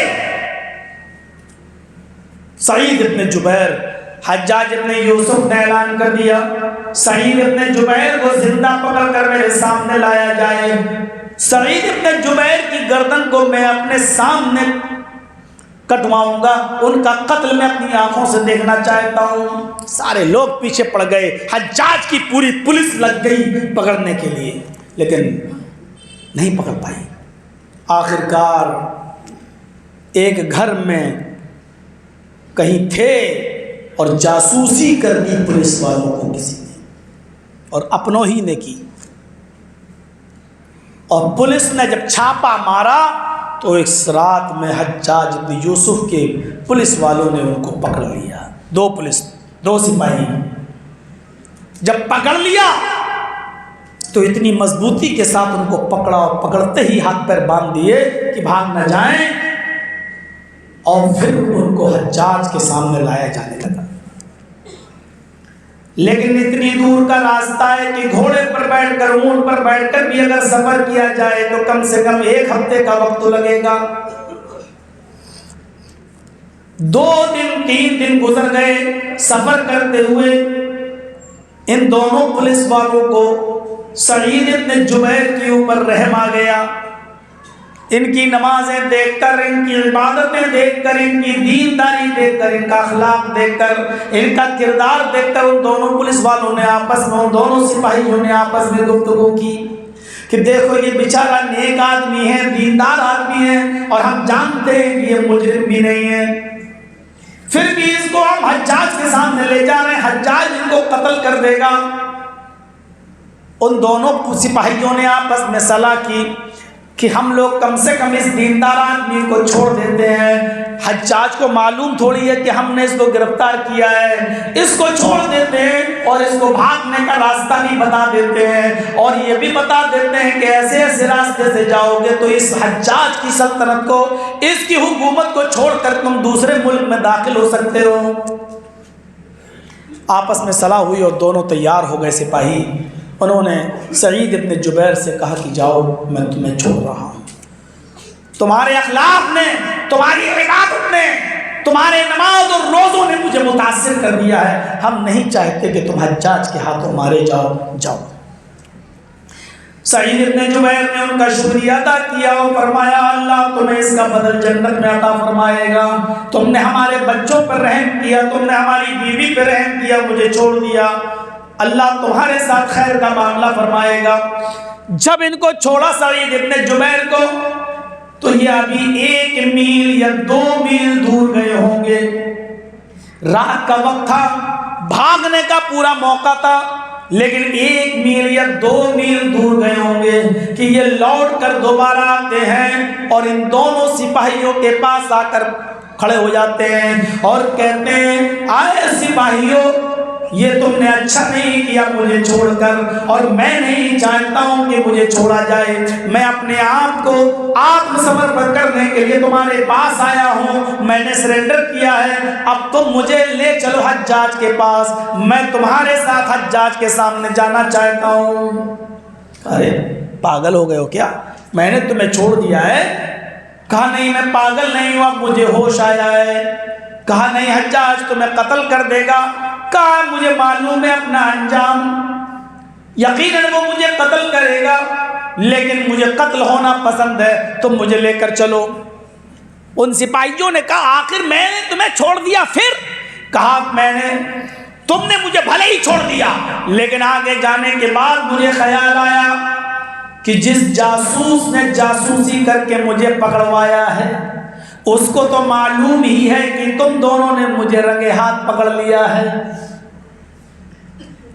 اس کو تو پتا ہے اگر تم حجاج کے سامنے جاؤ گے اور یہ کہو گے کہ مجھے ملے ہی نہیں سعید، تو وہ جاسوس ان کو خبر کر دے گا، اور جب یہ حقیقت کھل کے سامنے آئے گی کہ تم نے پکڑنے کے بعد مجھے چھوڑ دیا تو حجاج تم دونوں کو قتل کر دے گا، وہ بہت بڑا ظالم ہے، اور یہ کہاں کا انصاف ہے کہ میں اپنی جان بچانے کے لیے تم دونوں کی زندگی کو خطرے میں ڈالوں، جب مجھے اپنے لیے یہ بات پسند نہیں تو تمہارے لیے بات کیسے پسند کروں؟ اللہ کے نبی نے فرمایا یہ ایمان کا ایک حصہ ہے، جو اپنے لیے پسند کرو وہ اپنے بھائی کے لیے پسند کرو، تو میں اپنے لیے جو پسند کر رہا ہوں وہ یہ ہے کہ جو میں اپنے لیے، اپنی جان مجھے پیاری ہے تو تمہاری جان بھی مجھے پیاری ہونی چاہیے، اور یہ طریقہ صحیح نہیں ہے کہ میں اپنے آپ کو بچا لوں اور تم دونوں کی جان کو خطرے میں ڈالوں، لے کے چلو۔ انہوں نے کہا کہ نہیں تم جاؤ، نہیں پتا چلے گا۔ کہا نہیں اگر پتا چلا تو تم دونوں کی جان جائے گی اور میں قاتل بن جاؤں گا، نہیں تم چلو لے کر۔ سعید ابن جبیر مانے نہیں، اور ان دونوں سپاہیوں نے ان کو حجاج ابن یوسف کے سامنے پیش کر دیا۔ حجاج ابن یوسف نے ان دونوں سپاہیوں کو انعام سے نوازا اور سعید ابن جبیر سے کہا آخری خواہش۔ سعید ابن جبیر نے وہی جو تمام لوگ کرتے آئے ہیں 2 رکعت نماز پڑھنے کی، انہوں نے غسل کیا، 2 رکعت نماز پڑھی، کھولی چمڑا بچھا دیا گیا، پیچھے سے ہاتھ باندھ دیے گئے اور ایک جلاد کو تعینات کر دیا گیا۔ حجاج ابن یوسف سعید ابن جبیر کے سامنے کھڑا ہو گیا، جلاد کو حکم دیا کہ اب ایک ہی بار میں اس کی گردن تن سے جدا کر دو۔ ان جلادوں نے تلوار اٹھائی اور ایک جلاد نے وہ تلوار ان کی گردن پر مار دی اور ایک ہی تلوار میں سعید ابن جبیر کی گردن تن سے جدا ہو گئی۔ سعید ابن جبیر نے اپنے آپ کو قتل کروانا پسند کر لیا، لیکن ان دونوں سپاہیوں کی جان کو خطرے میں نہیں ڈالا کہ میں بچ جاؤں اور یہ بچ جائیں، میں بچ جاؤں اور یہ دونوں قتل ہو جائیں۔ یہ میرے پیارے ساتھیوں آپ اندازہ لگا سکتے ہیں۔ اب یہاں سے اندازہ لگاؤ کہ اسلام کیا ہے، یہاں سے سوچو کہ بھائی چارہ کیا ہے۔ انہوں نے چھوٹ جانے کے باوجود بھی نہیں چاہا کہ ان دونوں سپاہیوں کی جان خطرے میں ڈالیں۔ ہم اور آپ اپنے سماج اور سوسائٹی پہ غور کر کے دیکھیں، اندازہ لگائیں، کیا یہ ایمان کا ثبوت دیتے ہیں؟ ایسا بھائی چارہ ہمارے اندر پایا جاتا ہے؟ انما المؤمنون اخوہ، سارے مومن بھائی ہیں، سارے مسلمان بھائی ہیں۔ کیا بھائی بھائی ہونے کا ثبوت دیتے ہیں؟ نہیں دیتے ہیں۔ اس بھائی چارے میں جو چیزیں رکاوٹ بن کر آتی ہیں وہ چیزیں کیا ہیں؟ وہ چیزیں کیا ہیں؟ بدگمانی، وہ چیزیں کیا ہے؟ تجسس، وہ چیزیں کیا ہے؟ غیبت، وہ چیزیں کیا ہے؟ حسد، کینہ، بغض، عناد، دشمنی۔ اس لیے قرآن پڑھیے، قرآن نے جہاں بھائی چارے کا حکم دیا ہے تو بھائی چارے میں جو چیزیں رکاوٹ بنتی ہے ان چیزوں کی بھی ایک لسٹ اور ایک فہرست بیان کر دی ہے۔ یا ایھا الذین آمنوا اجتنبوا یا ایھا الذین آمنوا اجتنبوا کثیرا من الظن ان بعض الظن اثم ولا تجسسوا ولا یغتب بعضکم بعضا۔ یہ چیزیں رکاوٹ بنتی ہیں۔ پہلی چیز، اے ایمان والو، اے مسلمانوں، اجتنبوا کثیرا من الظن، بہت زیادہ بدگمانی سے بچو۔ بدگمانی، کسی کے بارے میں برا گمان کرنا۔ مثلا کوئی اکیلا لڑکا کہیں بات کر رہا ہے، کمرے میں بیٹھ کر گفتگو کر رہا ہے، ہماری نظر پڑی، سمجھ گئے، بولنے کی ضرورت نہیں۔ آپ اس لڑکے کو اکیلے جو گفتگو کرتے ہوئے دیکھ رہے ہیں، آپ کے ذہن میں جا رہا ہے کہ یہ کر رہا ہے پرسنل بات، اپنی کسی لڑکی سے بات چل رہی ہے، لیکن یہ بھی ہو سکتا ہے کہ وہ بیچارہ اپنی ماں سے بات کر رہا ہو، اپنے باپ سے بات کر رہا ہو۔ آپ کے دماغ میں یہی کیوں آیا؟ ایک جوان لڑکی موبائل کان میں لگا کر، بلوٹوتھ کان میں لگا کر اکیلی بات کرتے ہوئے جا رہی ہے، آپ کے ذہن میں یہی خیال کیوں آتا ہے؟ یہ اپنے بوائے فرینڈ سے بات کرتی ہوئی جا رہی ہے، آپ کے ذہن میں یہ خیال کیوں نہیں آتا کہ اس کی ماں ہاسپٹل میں ایڈمٹ بھی ہو سکتی ہے، یہ اپنے بھائی سے بات کرتی ہوئی جا رہی ہوگی، یا یہ اپنے کسی رشتہ دار سے اپنی ماں کی خیر خبر لے رہی ہوگی، یا اس کا کوئی رشتہ دار بیمار ہوگا اس کے لیے بات کر رہی ہوگی۔ یہ خیال کیوں نہیں آتا؟ الٹا ہی خیال کیوں آتا ہے؟ وہی خیال کیوں آتا ہے؟ نکاراتمک وچار کیوں آتے ہیں؟ وہی نگیٹو خیالات کیوں آتے ہیں ہمارے دماغ میں کہ یہ کسی سے بات کرتی ہوئی جا رہی ہوگی؟ ٹھیک ہے، یہ ہو سکتا ہے کر رہی ہو، لیکن یہ بھی ہو سکتا ہے کہ نہ کر رہی ہو۔ کوئی ضروری نہیں ہے کہ ہم اور آپ جو سوچیں وہ صحیح ہو۔ کبھی کبھی ایسا بھی ہوتا ہے ہم اور آپ دونوں الگ الگ سوچ رہے ہیں لیکن وہ بھی صحیح نہیں ہے۔ مثلا میں ایک ڈاکٹر ہوں، ہمارے سامنے یہ شیخ بیٹھے ہیں، یہ بھی ایک ڈاکٹر ہیں، ایک مثال دے رہا ہوں میں، اور سامنے سے کوئی آدمی لنگڑاتے ہوئے چلا آ رہا ہے، میری نظر اس لنگڑاتے ہوئے آدمی پر پڑی، میں نے کہا ان سے، ڈاکٹر ہیں یہ، آپ کا کیا خیال ہے؟ میرا تو تجربہ کہتا ہے کہ اس آدمی کی ریڑھ کی ہڈی میں درد ہے۔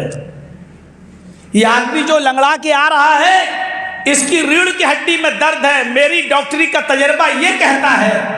ہمارے حضرت نے کہا کہ نہیں، میرا تجربہ کہتا ہے کہ اس کے پیر میں موچ آ گئی ہے۔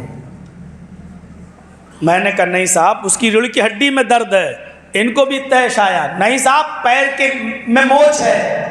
میں نے کہا اگر اس کی ریڑھ کی ہڈی میں درد نہیں ہے تو 1000 روپیہ میں دوں گا۔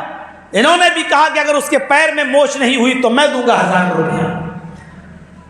ٹھیک ہے آنے دیجئے، ابھی پتہ چل جاتا ہے کہ اس کے پیر میں موچ ہے یا ریڑھ کی ہڈی میں درد۔ وہ آدمی دھیرے دھیرے دھیرے دھیرے قریب ہوا، اور جب قریب ہوا تو میں نے اس سے پوچھا اچھا صاحب کیا بات ہے لنگڑا کے چلے آ رہے ہو، لنگی اتنی نیچی ہے کہ زمین سے گھسٹتی ہوئی آ رہی ہے، کیا بات ہے ریڑھ کی ہڈی میں درد ہے؟ اس نے کہا نہیں تو جرجیت صاحب کو دھکا لگا، اب تو پیر میں موچی ہوگی، گئے میرے 1000 روپے۔ پوچھا اچھا تو کیا پیر میں موچ ہے؟ اس نے کہا وہ بھی بات نہیں ہے، سانس میں سانس آئی، چلو 1000 روپے اگر میرا نہیں گیا، اگر مل نہیں رہا تو گیا بھی نہیں۔ ارے اللہ کے بندے تیری ریڑھ کی ہڈی میں بھی درد نہیں ہے، پیر میں بھی موچ نہیں ہے، پھر لنگڑا کیوں رہا تو؟ اس نے لنگی اٹھا کے دکھایا کہ میری تو چپل ٹوٹ گئی تھی، میں تو چپل کو لے کر گھسٹتے ہوئے چل رہا تھا۔ جرجیت صاحب کا گمان کہہ رہا ہے کہ ریڑھ کی ہڈی میں درد، ہمارے حضرت کا گمان کہہ رہا تھا پیر میں موچ، لیکن دیکھ لیجئے دونوں کی باتیں غلط، دونوں کی گمان غلط۔ قرآن کہتا ہے یا ایھا الذین آمنوا اجتنبوا کثیرا من الظن ان بعض الظن اثم۔ مسلمانوں بہت زیادہ بدگمانی کرنے سے بچو، بہت زیادہ دوسروں کے بارے میں برا گمان رکھنے سے بچو۔ ان بعض الظن اثم، واقعی بعض بدگمانیاں انسان کو گناہگار بنا دیتی ہیں، بعض بدگمانیاں انسان کو گناہگار بنا دیتی ہیں۔ جرجیت صاحب کی دشمنی آپ نے اپنے دل میں رکھ لی، آپ کی دشمنی میرے دل میں بیٹھ گئی ہے، اب آپ ہماری کوئی چیز برداشت نہیں کر سکتے، میں آپ کی کسی حرکت کو برداشت نہیں کر سکتا، لیکن بدگمانی ایسی کہ میں اپنے گھر کی چھت پہ کھڑا ہوں اور آپ مسجد سے نماز پڑھ کے نکل رہے ہیں، ہم آپ کے دشمن ہیں، آپ میرے دشمن ہیں، آپ مسجد سے نماز پڑھ کے نکلے اور نکل کر چپل پہن کے آ رہے ہیں، اور آپ ابھی سبحان اللہ الحمدللہ اپنے منہ میں پڑھ رہے ہیں، زبان پہ ورد جاری ہے سبحان اللہ الحمدللہ۔ اچانک جرجیت صاحب نے دیکھا ارے یہ اس کے ہونٹ ہل رہے ہیں، ایک کمینہ مجھے گالی دے رہا ہے، اس کے ہونٹ ہل رہے ہیں، بھلے ہی وہ سبحان اللہ پڑھ رہا ہو، بھلے ہی وہ الحمدللہ پڑھ رہا ہو، بھلے ہی وہ اللہ اکبر پڑھ رہا ہو، لیکن چونکہ میری مخالفت ہے آپ سے، میری عداوت ہے آپ سے، آپ کو میں نے ہونٹ ہلاتے ہوئے دیکھا تو الٹا سیدھے گالی دینا شروع کر دی، کمینہ تیرا باپ مرے، تیری اماں مرے، تیرا خاندان مجھے گالی دے رہا ہے، مجھے الٹا سیدھا بول رہا ہے۔ اتر آئے جرجیت صاحب نیچے، پکڑ لیا گریبان، لوگ آ گئے بیچ میں، کیا یہ کمینہ مجھے گالی دے رہا تھا؟ اب وہ کہہ رہا صاحب تم نے سنی اپنے کانوں سے؟ میں تو مسجد سے نکلا، میں تو سبحان اللہ الحمدللہ پڑھ رہا، اب گاؤں والے کیا فیصلہ کریں گے میرے بھائیوں بتاؤ؟ وہ میں کہہ رہا ہوں گالی دے رہا ہے، وہ کہہ رہا ہے نہیں دے رہا ہے، اور بعد میں پتہ تب چلتا ہے جب وہ کہے چل مسجد میں قرآن اٹھا کے قسم کھانے کو تیار ہوں کہ میں گالی نہیں دے رہا تھا، تب جا کے پتہ چلتا ہے کہ ہم نے بدگمانی جو کی ہے وہ غلط کی ہے۔ میرے بھائیوں قرآن کہتا ہے یا ایھا الذین آمنوا اجتنبوا کثیرا من الظن، ایک دوسرے کے بارے میں بدگمانی مت کیا کرو، زیادہ بدگمانی کرنے سے بچو، ان بعض الظن اثم، بعض بدگمانیاں انسان کو گناہگار بنا دیتی ہیں۔ امام اوزاعی رحمۃ اللہ علیہ کا واقعہ آپ نے نہیں سنا ہوگا، امام اوزاعی رحمۃ اللہ علیہ ایک دن اپنے گھر میں صبح فجر کی نماز کے بعد سورج نکلنے کے بعد قرآن کی تلاوت میں مصروف تھے، اسی گھر میں اسی محلے کی ایک عورت امام اوزاعی رحمۃ اللہ علیہ کی بیوی سے ملنے کے لیے آئی، دروازہ کھٹکھٹایا، بیوی گاؤں کی اسی محلے کی ایک عورت امام اوزاعی کی بیوی سے ملنے آئی، اس نے دروازہ کھٹکھٹایا، امام اوزاعی رحمۃ اللہ علیہ نے دروازہ کھولا، سامنے گاؤں کی محلے کی عورت کو دیکھا، پوچھا بہن کیسے آنا ہوا؟ اس نے کہا آپ کی بیوی سے ملنا ہے۔ امام اوزاعی رحمۃ اللہ علیہ نے قرآن اٹھایا، جس چٹائی پر بیٹھے تھے اس کو باہر ہی رہنے دیا اور قرآن اٹھا کر سیدھے روم میں چلے گئے اور اپنی بیوی سے کہا دیکھو گاؤں کی محلے کی کوئی عورت تم سے ملنے کے لیے آئی، وہ آئی، انہوں نے اس عورت کو چٹائی پہ بٹھایا۔ اس عورت کو جیسی گاؤں کی عورت تھی، جیسی وہ چٹائی پر بیٹھی تو اس چٹائی کے اوپر بیٹھتے ہی اس کے پیچھے کا حصہ، شلوار جو پہنے ہوئے تھی وہ پانی سے بھیگ جاتا ہے۔ اس نے پیچھے پانی کو اپنی شلوار میں لگا ہوا دیکھا تو اس نے کیا دیکھا کہ 2-3 سال کا بچہ امام اوزاعی کا یہی کھیل رہا ہے، اس نے کپڑا بھی نہیں پہن رکھا ہے۔ سوچا کہ اس بچے نے پیشاب کر دیا ہے۔ اس چٹائی کے اوپر وہ جو عورت ملنے آئی وہ امام اوزاعی کی بیوی سے کہنے لگی، شرم نہیں آتی؟ تم نے کہاں بٹھا دیا مجھے؟ دیکھیے اس چٹائی پر پیشاب تھا اور اس پیشاب پر میں بیٹھ گئی اور میری شلوار ناپاک ہو گئی۔ امام اوزاعی کی بیوی نے کہا، میری بہن تمہیں گھبرانے کی ضرورت نہیں ہے، یہ پیشاب نہیں ہے۔ اس نے کہا دیکھو میں 5 وقت کی نماز پڑھتی ہوں اور یہ شلوار مجھے گھر جا کر دھونا پڑے گی۔ امام اوزاعی کی بیوی بولتی ہیں، میری پیاری بہن میں دوبارہ بول رہی ہوں یہ پیشاب نہیں ہے۔ کہا یہ کپڑا بھیگا ہوا پڑا ہے۔ بدگمانی دیکھیے، یہ کپڑا بھیگا ہوا پڑا ہے، لڑکا ننگا کھیل رہا ہے اور چٹائی پانی سے تر ہے اور تم کہہ رہی ہو کہ یہ پیشاب نہیں ہے۔ امام اوزاعی کی بیوی کہتی ہے ہاں، اس بچے نے پیشاب اسی کپڑے میں کر لیا ہے، اس لیے کپڑا میں نے اتار دیا ہے، یہ پیشاب اس چٹائی پر نہیں پڑا ہے۔ کافر پانی کا کوئی جگ بھی نہیں ہے، پانی کا کوئی لوٹا بھی نہیں ہے، تم بار بار یہ بہانہ کر کے کہ یہ پیشاب نہیں مجھے بے وقوف بنا رہی ہو۔ میں صاف صاف بول دو، اگر ایسی بات ہے تو میں گھر جا کر دھل لیتی ہوں، پاک کر لیتی ہوں، میں بھی غسل کر لیتی ہوں، نہا لیتی ہوں۔ امام اوزاعی کی بیوی نے کہا یہاں اگر پانی کا کوئی برتن نہیں تو اس کا یہ مطلب نہیں ہے کہ اس چٹائی پر پیشاب ہی گر گیا ہے۔ اس نے کہا پھر مجھے بتاتی کیوں نہیں ہو کہ یہ کیا ہے؟ پانی ہے نہیں، پیشاب ہے نہیں، تو پھر ہے کیا؟ امام اوزاعی کی بیوی نے اب کہا سنو، جب تم جاننا ہی چاہتی ہو اور اس کے بغیر تم اطمینان نہیں مل رہا ہے، میں بتانا نہیں چاہتی تھی، اس راز کو راز ہی میں رہنے دینا چاہتی تھی کہ میرے شوہر کی وصیت بھی ہے، نصیحت بھی ہے، لیکن اب تم نے چونکہ شک میں ڈال لیا اپنے آپ کو، اس لیے وضاحت مجھے کرنا پڑ رہی ہے۔ میرے شوہر امام اوزاعی فجر کی نماز پڑھنے کے لیے مسجد میں جاتے ہیں، جب وہاں سے نماز پڑھ کے واپس آتے ہیں تو اسی گھر میں قرآن کی تلاوت کرتے ہیں، اور جب قرآن پڑھتے پڑھتے سورج نکلنے لگتا ہے تو سورج نکلنے کے بعد اپنے ہاتھوں کو بلند کر کے توبہ اور استغفار کرتے ہیں، اپنے گناہوں کی معافی مانگتے ہیں، پھر وہ اللہ سے توبہ اور استغفار کرتے ہیں تو اتنا روتے ہیں کہ ان کے آنکھوں کے آنسوؤں سے یہ چٹائی تر ہو جاتی ہے، بھیگ جاتی ہے۔ میری بہن جس چٹائی کے اوپر تم بیٹھی ہوئی ہو یہ میرے بچے کا پیشاب نہیں، امام اوزاعی کی آنکھوں سے نکلے ہوئے آنسو ہیں، ان آنسوؤں پر تم بیٹھ گئی ہو، یہ ان کی آنکھ سے نکلے ہوئے آنسو ہیں اور آنسو ناپاک نہیں ہوتا۔ ہم کسی کے بارے میں کیا سوچتے ہیں اور حقیقت کیا نکلتی ہے، سچائی کچھ اور ہوتی ہے۔ نہیں بتانا چاہ رہی ہیں، نیکی ظاہر نہیں کرنا چاہتی کہ میرے شوہر اتنے بڑے عبادت گزار ہیں، اللہ کے سامنے اتنا روتے ہیں، لیکن وہ ماننے کے لیے تیار نہیں ہے، تب اس کو بتانا پڑا کہ یہ معاملہ ہے۔ سوچئے یہ بدگمانی جب ہم کسی کے بارے میں رکھیں گے تو کیا بھائی چارہ قائم ہوگا؟ کیا وہ ایک مسلمان ہماری عزت کرے گا، ہمارا احترام کرے گا؟ بھائی چارے پہ سب سے زیادہ حملہ اگر کوئی چیز کرتی ہے تو یہی بدگمانی ہے جو انسان کو ایک دوسرے سے دور کر دیتی ہے۔ یا ایھا الذین آمنوا اجتنبوا کثیرا من الظن ان بعض الظن اثم۔ اے مسلمانوں تم بہت زیادہ بدگمانی کرنے سے بچو، بعض بدگمانیاں انسان کو گناہگار بنا دیتی ہیں۔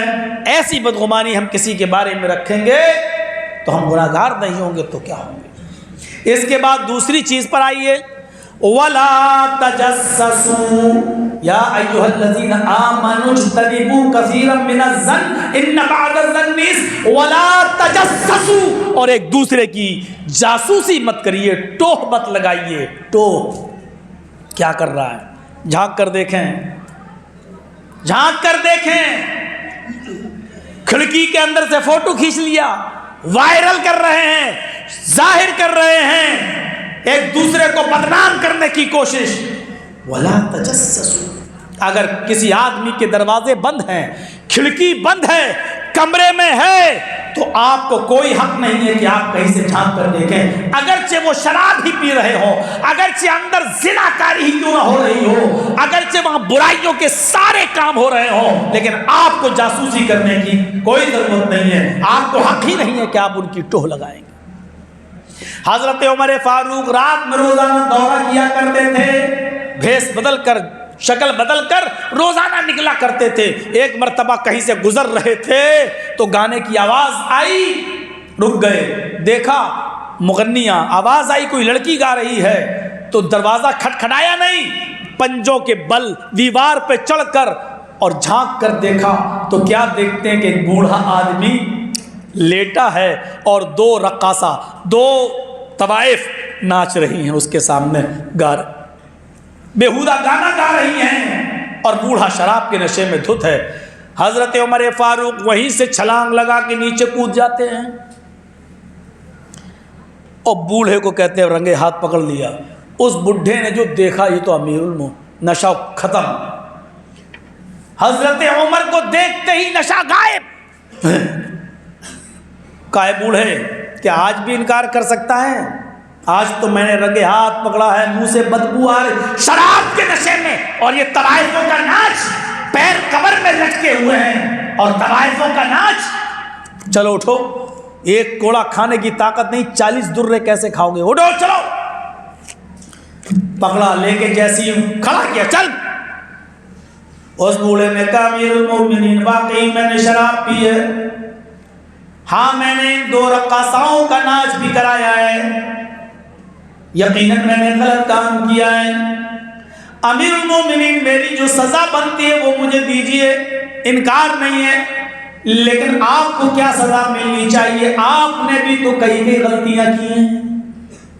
حضرت عمر نے چھوڑ دیا، کہا پہلے میری غلطی بتاؤ، میری غلطی کیا ہے؟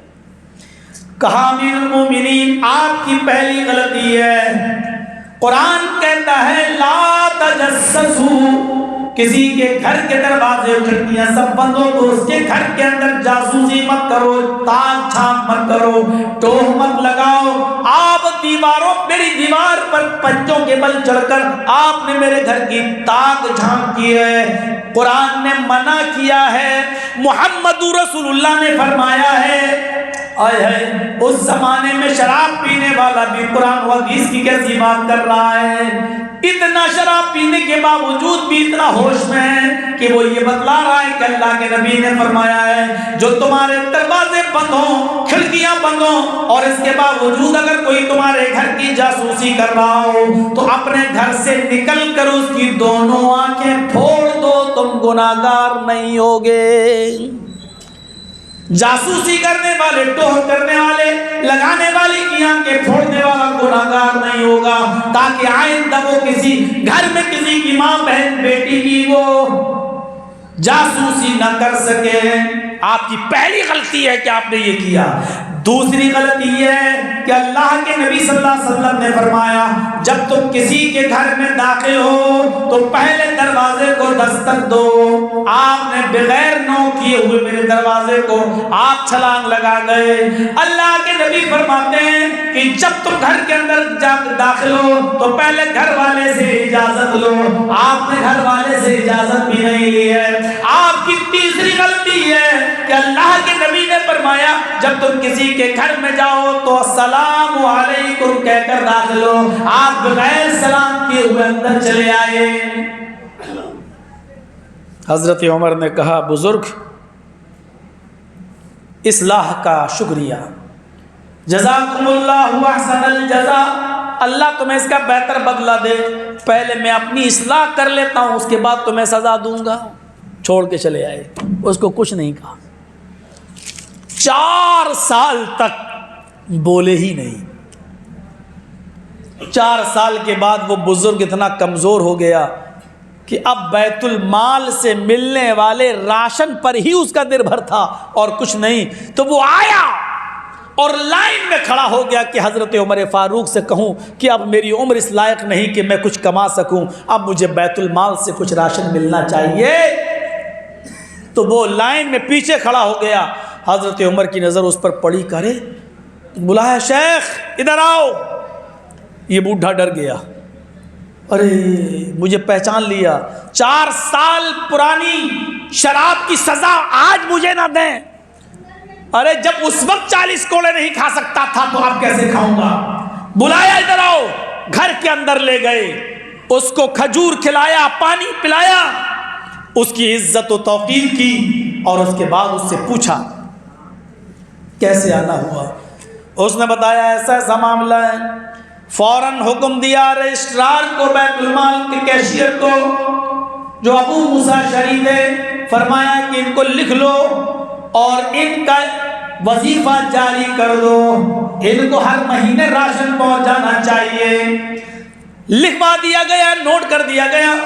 اس کے بعد جب ابو موسیٰ شریف وہاں سے نکل گئے تو اس بزرگ کے گلے میں ہاتھ ڈال کے کہا شیخ پیر قبر میں لٹکے ہیں، اس عمر میں شراب و نوشی اور رقاصہ کا ناچ زیب نہیں دیتا ہے۔ اللہ سے ڈرو، اللہ سے ڈرو، جہنم سے ڈرو، عذاب قبر سے ڈرو، اللہ کے سامنے حاضر و پیش ہونے سے ڈرو۔ اس عمر میں شراب کا پینا اور رقاصہ کا ناچ زیب نہیں دیتا ہے۔ اس بزرگ نے روتے ہوئے فرمایا امیر المومنین، جب آپ نے مجھے 4 سال پہلے چھوڑا تھا اور یہ کہا تھا پہلے میں اپنی اصلاح کر لوں، اس کے بعد تو میں سزا دوں گا، میں اس ذات کی قسم کھا کے کہتا ہوں جس کے قبضے میں میری جان ہے، جس دن سے آپ نے مجھے چھوڑا آج 4 سالیں گزر گئی، میں نے اس دن سے شراب کو ہاتھ بھی نہیں لگایا ہے، اور میں نے کسی رقاصہ کا ڈانس بھی نہیں کیا ہے، میں نے کسی ناچنے والی کو نہیں بلایا ہے۔ الحمدللہ جتنی محنت کر سکتا تھا کیا اور کھاتا رہا، اب ہاتھ پیر جواب دے گئے تو آپ کے پاس چلا آیا۔ میرے بھائیوں، اس حال میں بھی اکیلے میں نصیحت کر رہے ہیں، سب کے سامنے نہیں کہا حضرت عمر نے، دیکھو یہ بڈھا دیکھو سٹیا گیا، ابھی بھی شراب پیتا ہے اور ناچ کرواتا ہے، یعنی جاننے کے باوجود، رنگے ہاتھ پکڑنے کے باوجود لوگوں کے سامنے اس کو بدنام نہیں کیا، بلکہ یہ سب کچھ دیکھنے کے بعد 4 سال تک اس کا ذکر ہی نہیں کیا، بلکہ 4 سال کے بعد پتا چلا کہ وہ بوڑھا تو 4 سال سے چھوڑ چکا ہے۔ اکیلے میں جو نصیحت کی جاتی ہے وہ اثر کرتی ہے۔ میرے بھائیوں، حضرت عمر فاروق نے اس کے بارے میں نہیں بتایا، یہ الگ بات ہے کہ اس بزرگ کے انتقال کے بعد حضرت عمر نے لوگوں کو نصیحت کے لیے بتایا کہ دیکھو یہ ایسا ایسا معاملہ تھا، میں نے ایسا کیا اس کے ساتھ، تو لا تجسسوا ولا تجسسوا، کسی کی غیبت مت کیا کرو۔ امیر معاویہ کی بیوی مہمان نوازی میں بڑی کچی تھی، ہوتا ہے بعض عورتوں کی فطرت ہوتی ہے، کچھ عورتیں بڑی خوش ہوتی ہیں مہمان ہمارے گھر میں آئے، اللہ کی برکت ہے، برکت ہوگی، کچھ ایسی ہوتی لو صاحب چلے آئے لگے رہو ان کی خدمت میں، کبھی کبھی پوچھتی اور کتنے دن اور رہیں گے، کچھ ایسی ہوتی ہے، ہر قسم کی عورتیں ہیں۔ امیر معاویہ کے گھر ایک مہمان چلا آیا، اس نے کہا 2-3 دن رکنا ہے، کہا رکیے۔ امیر معاویہ کی بیوی کو پتہ چلا یہ تو بڑا معاملہ بن گیا، انہوں نے سوچا کہ کسی طرح نکلواؤں اس کو گھر سے، جلدی گھر خالی کراؤں۔ تو امیر معاویہ کی بیوی نے پوچھا بھائی کتنے دن رہیں گے مہمان؟ امیر معاویہ نے کہا پتہ نہیں کتنے دن رہیں گے، 3 دن تک تو ویسے ہی اس کا حق ہے، 3 دن کے بعد دیکھا جائے گا، ابھی تو رہنے دو، آج ہی تم پوچھنے لگی ہو کتنے دن رہیں گے، ارے مہمان ہے آیا ہے رہنے دو، رکھ لیا۔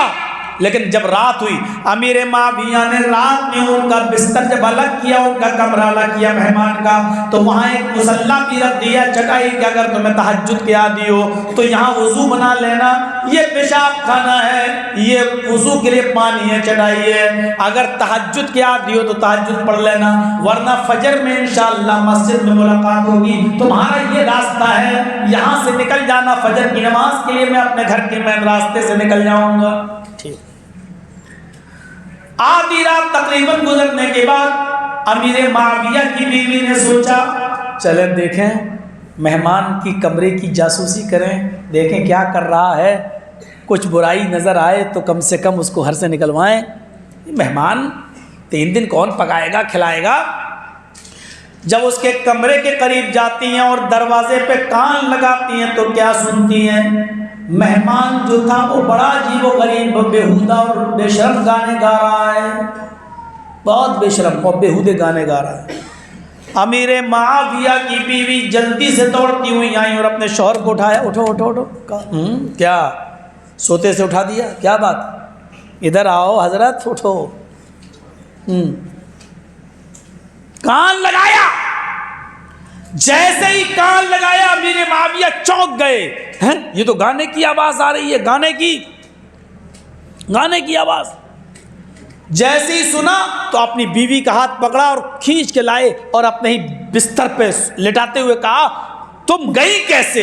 جب میں نے اس کا روم الگ کر دیا تھا، اس کا کمرہ الگ کر دیا، اس کا راستہ الگ کر دیا، تو تم نے اس کی جاسوسی کیوں کی؟ کیا تم نے قرآن نہیں پڑھا؟ لا تجسسوا، کسی کی جاسوسی مت کیا کرو، ٹو مت لگاؤ۔ امیر معاویہ کی بیوی نے کہا، واہ میں ہی غلط ہوں؟ فرمایا ہاں تم غلط ہو۔ وہ اندر کیا کر رہا ہے، اندرون خانہ سے مجھے کیا مطلب؟ وہ اندر گا رہا ہے، کیا کر رہا مجھے اس سے کیا مطلب؟ تم نے جاسوسی کیوں کی؟ خبردار، لیٹ جاؤ، سو جاؤ، آئندہ ایسی جاسوسی مت کیجیے گا۔ علامہ حیثمی نے مجموع الزوائد کے اندر آگے نقل کیا ہے کہ جیسے ہی ان کو ڈانٹا، انہوں نے کہا لو برائی ہم سے ان کی ہم نے دکھلائی تو آپ بجائے اس کو گھر سے نکالنے کے اور آپ مجھے کو ڈانٹ رہے ہیں۔ فرمایا اس کا روم الگ ہے، اس کا کمرہ الگ ہے، دروازہ بند ہے، کھڑکی بند ہے، پھر تم نے جاسوسی کی، غلطی تمہاری ہے، ہمیں اس کی اندر سے کیا مطلب وہ کیا کر رہا ہے، ہمیں اس سے کوئی سروکار نہیں، سو جاؤ۔ امیر معاویہ بار بار دیکھتے رہے کہ دیکھیں سوئی کہ نہیں، سوئی کہ نہیں۔ تھوڑی دیر کے بعد جب وہ کھراٹے لینے لگی اور سو گئی گہری نیند میں، تب امیر معاویہ اٹھے کہ جاؤں اور اس کو سمجھاؤں، نصیحت کروں، کیونکہ بیوی کے سامنے سمجھاتا تو وہ برا مانتا بیچارہ، اکیلے میں سمجھاؤں جا کر۔ امیر معاویہ نے کہا اکیلے میں سمجھاؤں۔ جیسی آگے بڑھے سوچتے ہیں کہ پہلے کان لگا کر سن لوں، اگر کچھ گا رہا ہوگا تب تو دروازہ کھٹکھٹاؤں گا، اور اگر سو گیا ہوگا تو کل صبح سمجھا دوں گا، ابھی اس کی نیند خراب کرنے سے کیا فائدہ۔ اب کان لگاتے ہیں، جب امیر معاویہ نے کان لگایا تو کیا سنتے ہیں؟ وہی گانا گانے والا مہمان اب قرآن کی تلاوت کر رہا ہے۔ ایک انسان کے اندر دوسری چیز، پہلی تو گانا گا رہا ہے، اب جب دوبارہ کان لگا کے امیر معاویہ نے سنا، حضرت معاویہ نے تو کیا دیکھ رہے ہیں کہ وہ گانا نہیں قرآن پڑھ رہا ہے، اور جب گانا اچھے آواز میں گا سکتا ہے تو قرآن بھی اچھی آواز میں پڑھ سکتا ہے۔ گانا بڑا تلاوت بہت اچھی کر رہا ہے۔ تلاوت کی آواز سنی تو خوش ہوئے، اور اب انہوں نے اپنی بیوی کو اٹھایا، اٹھو، کہا کیا چاہو دیکھو، جیسی دکھایا، کیا ابھی تو آپ کہہ رہے تھے جاسوسی غلط ہے، اب خود کر، ارے پہلے کان تو لگاؤ۔ جب کان لگایا تو قرآن کی آواز سنی بیوی نے، تو بیوی کہتی بڑا بہروپیہ ہے یہ تمہارا مہمان، کبھی گانا گاتا ہے کبھی قرآن پڑھتا ہے، اور پھر آپ نے مجھے کیوں اٹھایا؟ جاسوسی کرنا تو غلط تھی، پھر آپ نے کیوں کی؟ فرمایا میری بیوی یقیناً جاسوسی کرنا غلط ہے، کان لگا کر ٹوہ لگانا بالکل غلط ہے، لیکن دونوں جاسوسی میں فرق ہے۔ میری بیوی تم نے مجھے میرے بھائی کی برائی دکھلائی، اور میں نے تمہیں اپنے بھائی کی بھلائی اور خوبی دکھلائی۔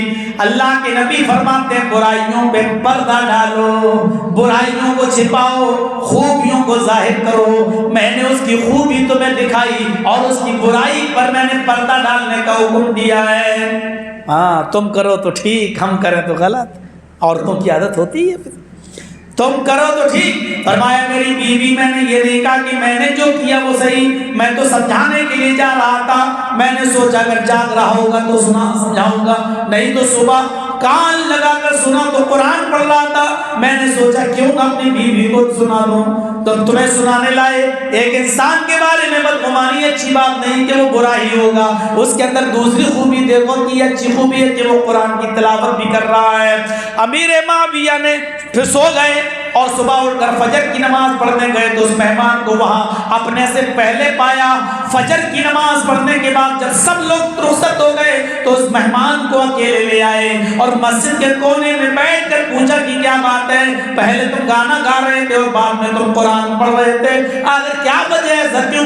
اس نے اپنی الجھنیں بتائیں، اپنی ٹینشنیں بتائیں۔ فرمایا میں اتنی الجھنوں میں ہوں، اتنی ٹینشنوں میں ہوں کہ جب مجھے نیند نہیں آتی ہے تو میں گانا گانے لگتا ہوں، لیکن میرے گانوں سے بھی مجھے سکون نہیں ملتا تو میں وضو کر کے نماز پڑھ کے قرآن کی تلاوت کرنے لگتا ہوں، اس لیے میں کیا کروں، میری زندگی میرے لیے بوجھ بنتی جا رہی ہے۔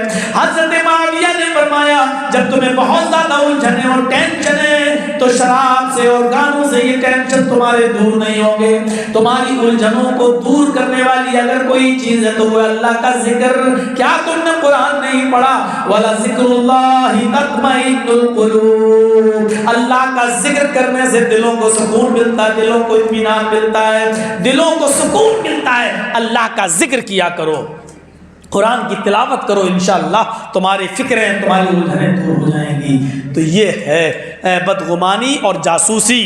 اور تیسری چیز وَلَا يَغْتَبْ بَعْضُكُمْ بَعْضًا، اور تم ایک دوسرے کی غیبت بھی نہ کیا کرو۔ أَيُحِبُّ أَحَدُكُمْ أَن يَأْكُلَ لَحْمَ أَخِيهِ مَيْتًا فَكَرِهْتُمُوهُ، کیا تم میں سے کوئی آدمی پسند کرے گا کہ وہ اپنے مرے ہوئے بھائی کا گوشت نوچ نوچ کر کھائے؟ فَكَرِهْتُمُوهُ، تم اس کو ناپسند کرو گے۔ یہ غیبت اور چغلی بھائی کی، اپنے مسلمان بھائی کی مرے ہوئے بھائی کے گوشت کھانے کے جیسی ہے۔ اس لیے فرمایا کیا تم میں سے کوئی یہ پسند کرے گا کہ اپنے بھائی کا گوشت کھائے نوچ نوچ کر؟ میرے بھائیوں، میں بہت زیادہ لمبا معاملہ نہیں بڑھانا چاہتا، ایک واقعہ آپ کے سامنے لانا چاہتا ہوں، بڑا دلچسپ واقعہ ہے، آپ سنیں گے تو عبرت حاصل ہوگی اس سے۔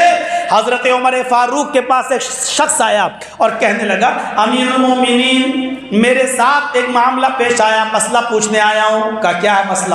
فرمایا میری بیٹی جب چھوٹی تھی تو میں اور میری بیٹی دونوں اسلام لے آئے۔ سن لیجئے یہ مسئلہ، میں اور میری بیٹی بہت چھوٹی تھی، جب میری بیٹی چھوٹی تھی جب میں اسلام لایا تو وہ 4-5 سال کی رہی ہوگی، وہ بھی میرے ساتھ اسلام لائی۔ فرمایا بہت اچھا، مسئلہ کیا ہے؟ کہ مسئلہ یہ ہے امیر المومنین میری بیٹی میرے ساتھ رہتی رہی، بہت دنوں تک رہی، یہاں تک کہ وہ بالغ ہو گئی، آج میری بیٹی جوان ہو چکی ہے، بالغ ہو چکی ہے امیر المومنین، لیکن جوان ہونے کے بعد میری بیٹی سے ایک غلط کام ہو گیا ہے۔ جیسے ہی اس نے جوانی کی دہلیز پر قدم رکھا تو میری بیٹی ایک دن گھر میں اکیلی تھی، میں نہیں تھا، وہ زنا سرزد ہو گیا میری بیٹی سے۔ امیر المومنین جوانی کے جذبات میں آ کے اس سے زنا تو سرزد ہو گیا، لیکن جب زنا کر کے وہ لڑکا غائب ہوا اس کے بعد سے لے کر میری بیٹی کو بڑا پچھتاوا ہو رہا ہے۔ اس نے ایک چھری لی، اس نے اپنے ہاتھوں کو کاٹا، اپنے پیروں پر بھی چھری کے نشان بنائے، قریب تھا کہ وہ اپنے پیٹ پر اور اپنی گردن پر چھری چلا لے۔ اس حال میں میں گھر میں داخل ہوا، میں نے اپنی بیٹی کو اس حال میں دیکھا تو بھاگتے ہوئے گیا اور اس کے ہاتھ سے میں نے چھری چھینی، چاقو، اور اس کو پھینکا، اور میں اپنی بیٹی کو فوراً میں نے دوا مرہم کرایا اور میں نے اس سے پوچھا تو یہی کہہ رہی ہے ابو مجھے اب اس دنیا میں زندہ رہنے کا حق نہیں ہے، ابو میں مر جانا چاہتی ہوں۔ میں نے اس کو بتایا بیٹی اسلام میں خودکشی حرام ہے، اسلام میں یہ ساری چیزیں حرام ہیں، میری بیٹی ایسا مت کرو، یہ تمہارا تم اچھا نہیں کر رہی ہو، مجھے بتاؤ تو صحیح۔ تب اس نے مجھے سب کچھ سچ سچ بتا دیا۔ امیر المومنین میں نے اپنی بیٹی کو سمجھایا کہ بیٹی اللہ سے توبہ کرو، گر گراؤ، وہ بہت بڑا غفور الرحیم ہے، وہ معاف کرنے والا بخشنے والا ہے۔ امیر المومنین اس دن کی تاریخ سے میری بیٹی صرف مصلی جانتی ہے اور توبہ اور استغفار، 2 لقمہ کھاتی ہے، نماز پڑھتی ہے، توبہ اور استغفار، روتی ہے۔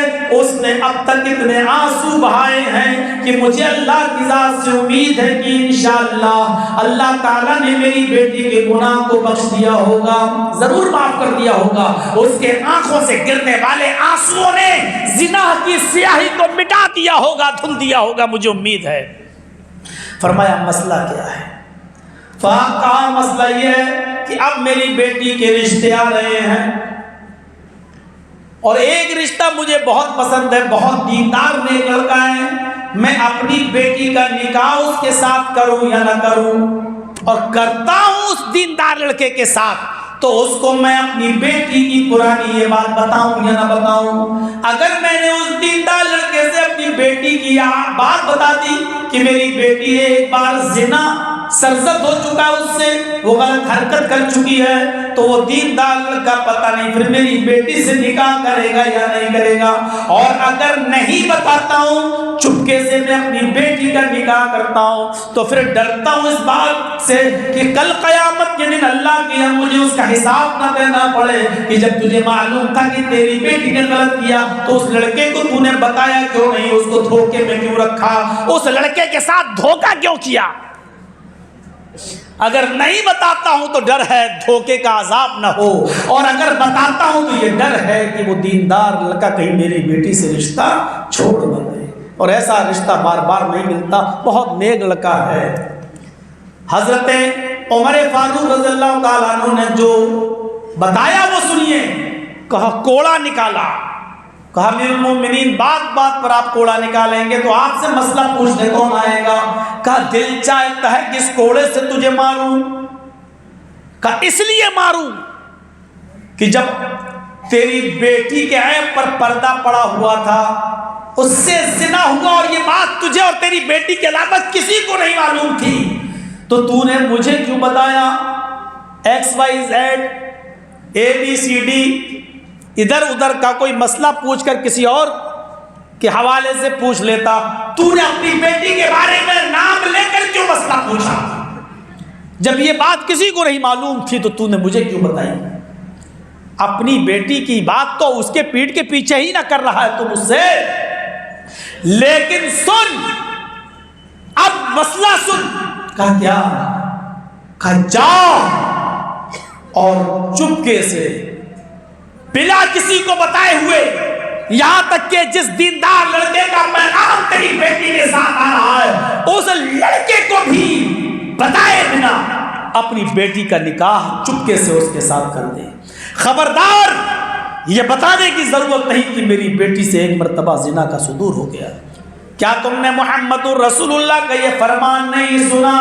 التائب من الذنب کمن لا ذنب لہ، جس نے اپنے گناہ سے توبہ کر لی تو وہ ایسا ہو جاتا ہے جیسے اس نے گناہ کیا ہی نہیں۔ اور تو اپنی بیٹی کے بارے میں بتاتا ہے کہ وہ مصلی جانتی ہے اور رونا دھونا آنسو آتی ہے، توبہ استغفار، اس کے علاوہ کچھ نہیں۔ جب اللہ نے تیری بیٹی کے عیب پر پردہ ڈال دیا ہے تو کون ہوتا ہے اس کو ظاہر کرنے والا؟ تو کون ہوتا ہے اس کو بتانے والا؟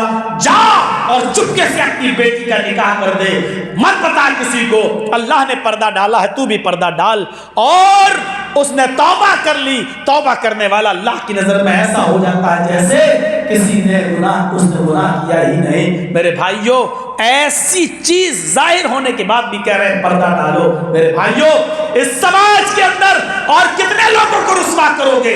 ان فیس بک کے ذریعے، واٹس ایپ کے ذریعے ایک دوسرے کو کب تک آپ برہنہ کرتے رہو گے؟ کب تک ننگا کرتے رہو گے؟ یہی وہ چیزیں ہیں جو بھائی چارے میں رکاوٹ بنتی ہیں، یہی وہ چیزیں جو ایک دوسرے کو دشمن بناتی ہیں، یہی وہ چیزیں جو ایک دوسرے کا حریف بناتی ہیں۔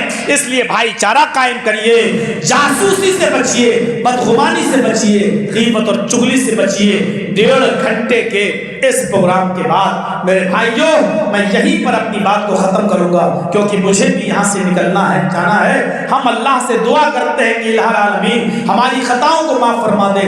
الہ العالمین ہم جميع مسلمانوں کو اتفاق و اتحاد کے پلیٹ فارم پر قائم فرما دے، بھائی چارہ ہمارے اندر پیدا فرما دے، ہمیں غیبت اور چغلی اور حسد و کینے سے ہمارے معاشرے کو پاک و صاف کر دے۔ اے اللہ ہمیں دوسرے کی جاسوسی سے نجات عطا فرما، الہ العالمین بدگمانیوں سے بچا لے۔ بار الہ جب تک تو ہمیں زندہ رکھ، اسلام پہ زندہ رکھنا، اور جب ہمارا خاتمہ ہو تو ایمان پر ہمارا خاتمہ فرمانا۔ وما علینا الا البلاغ المبین، وآخر دعوانا ان الحمد للہ رب العالمین۔ السلام علیکم ورحمۃ اللہ وبرکاتہ۔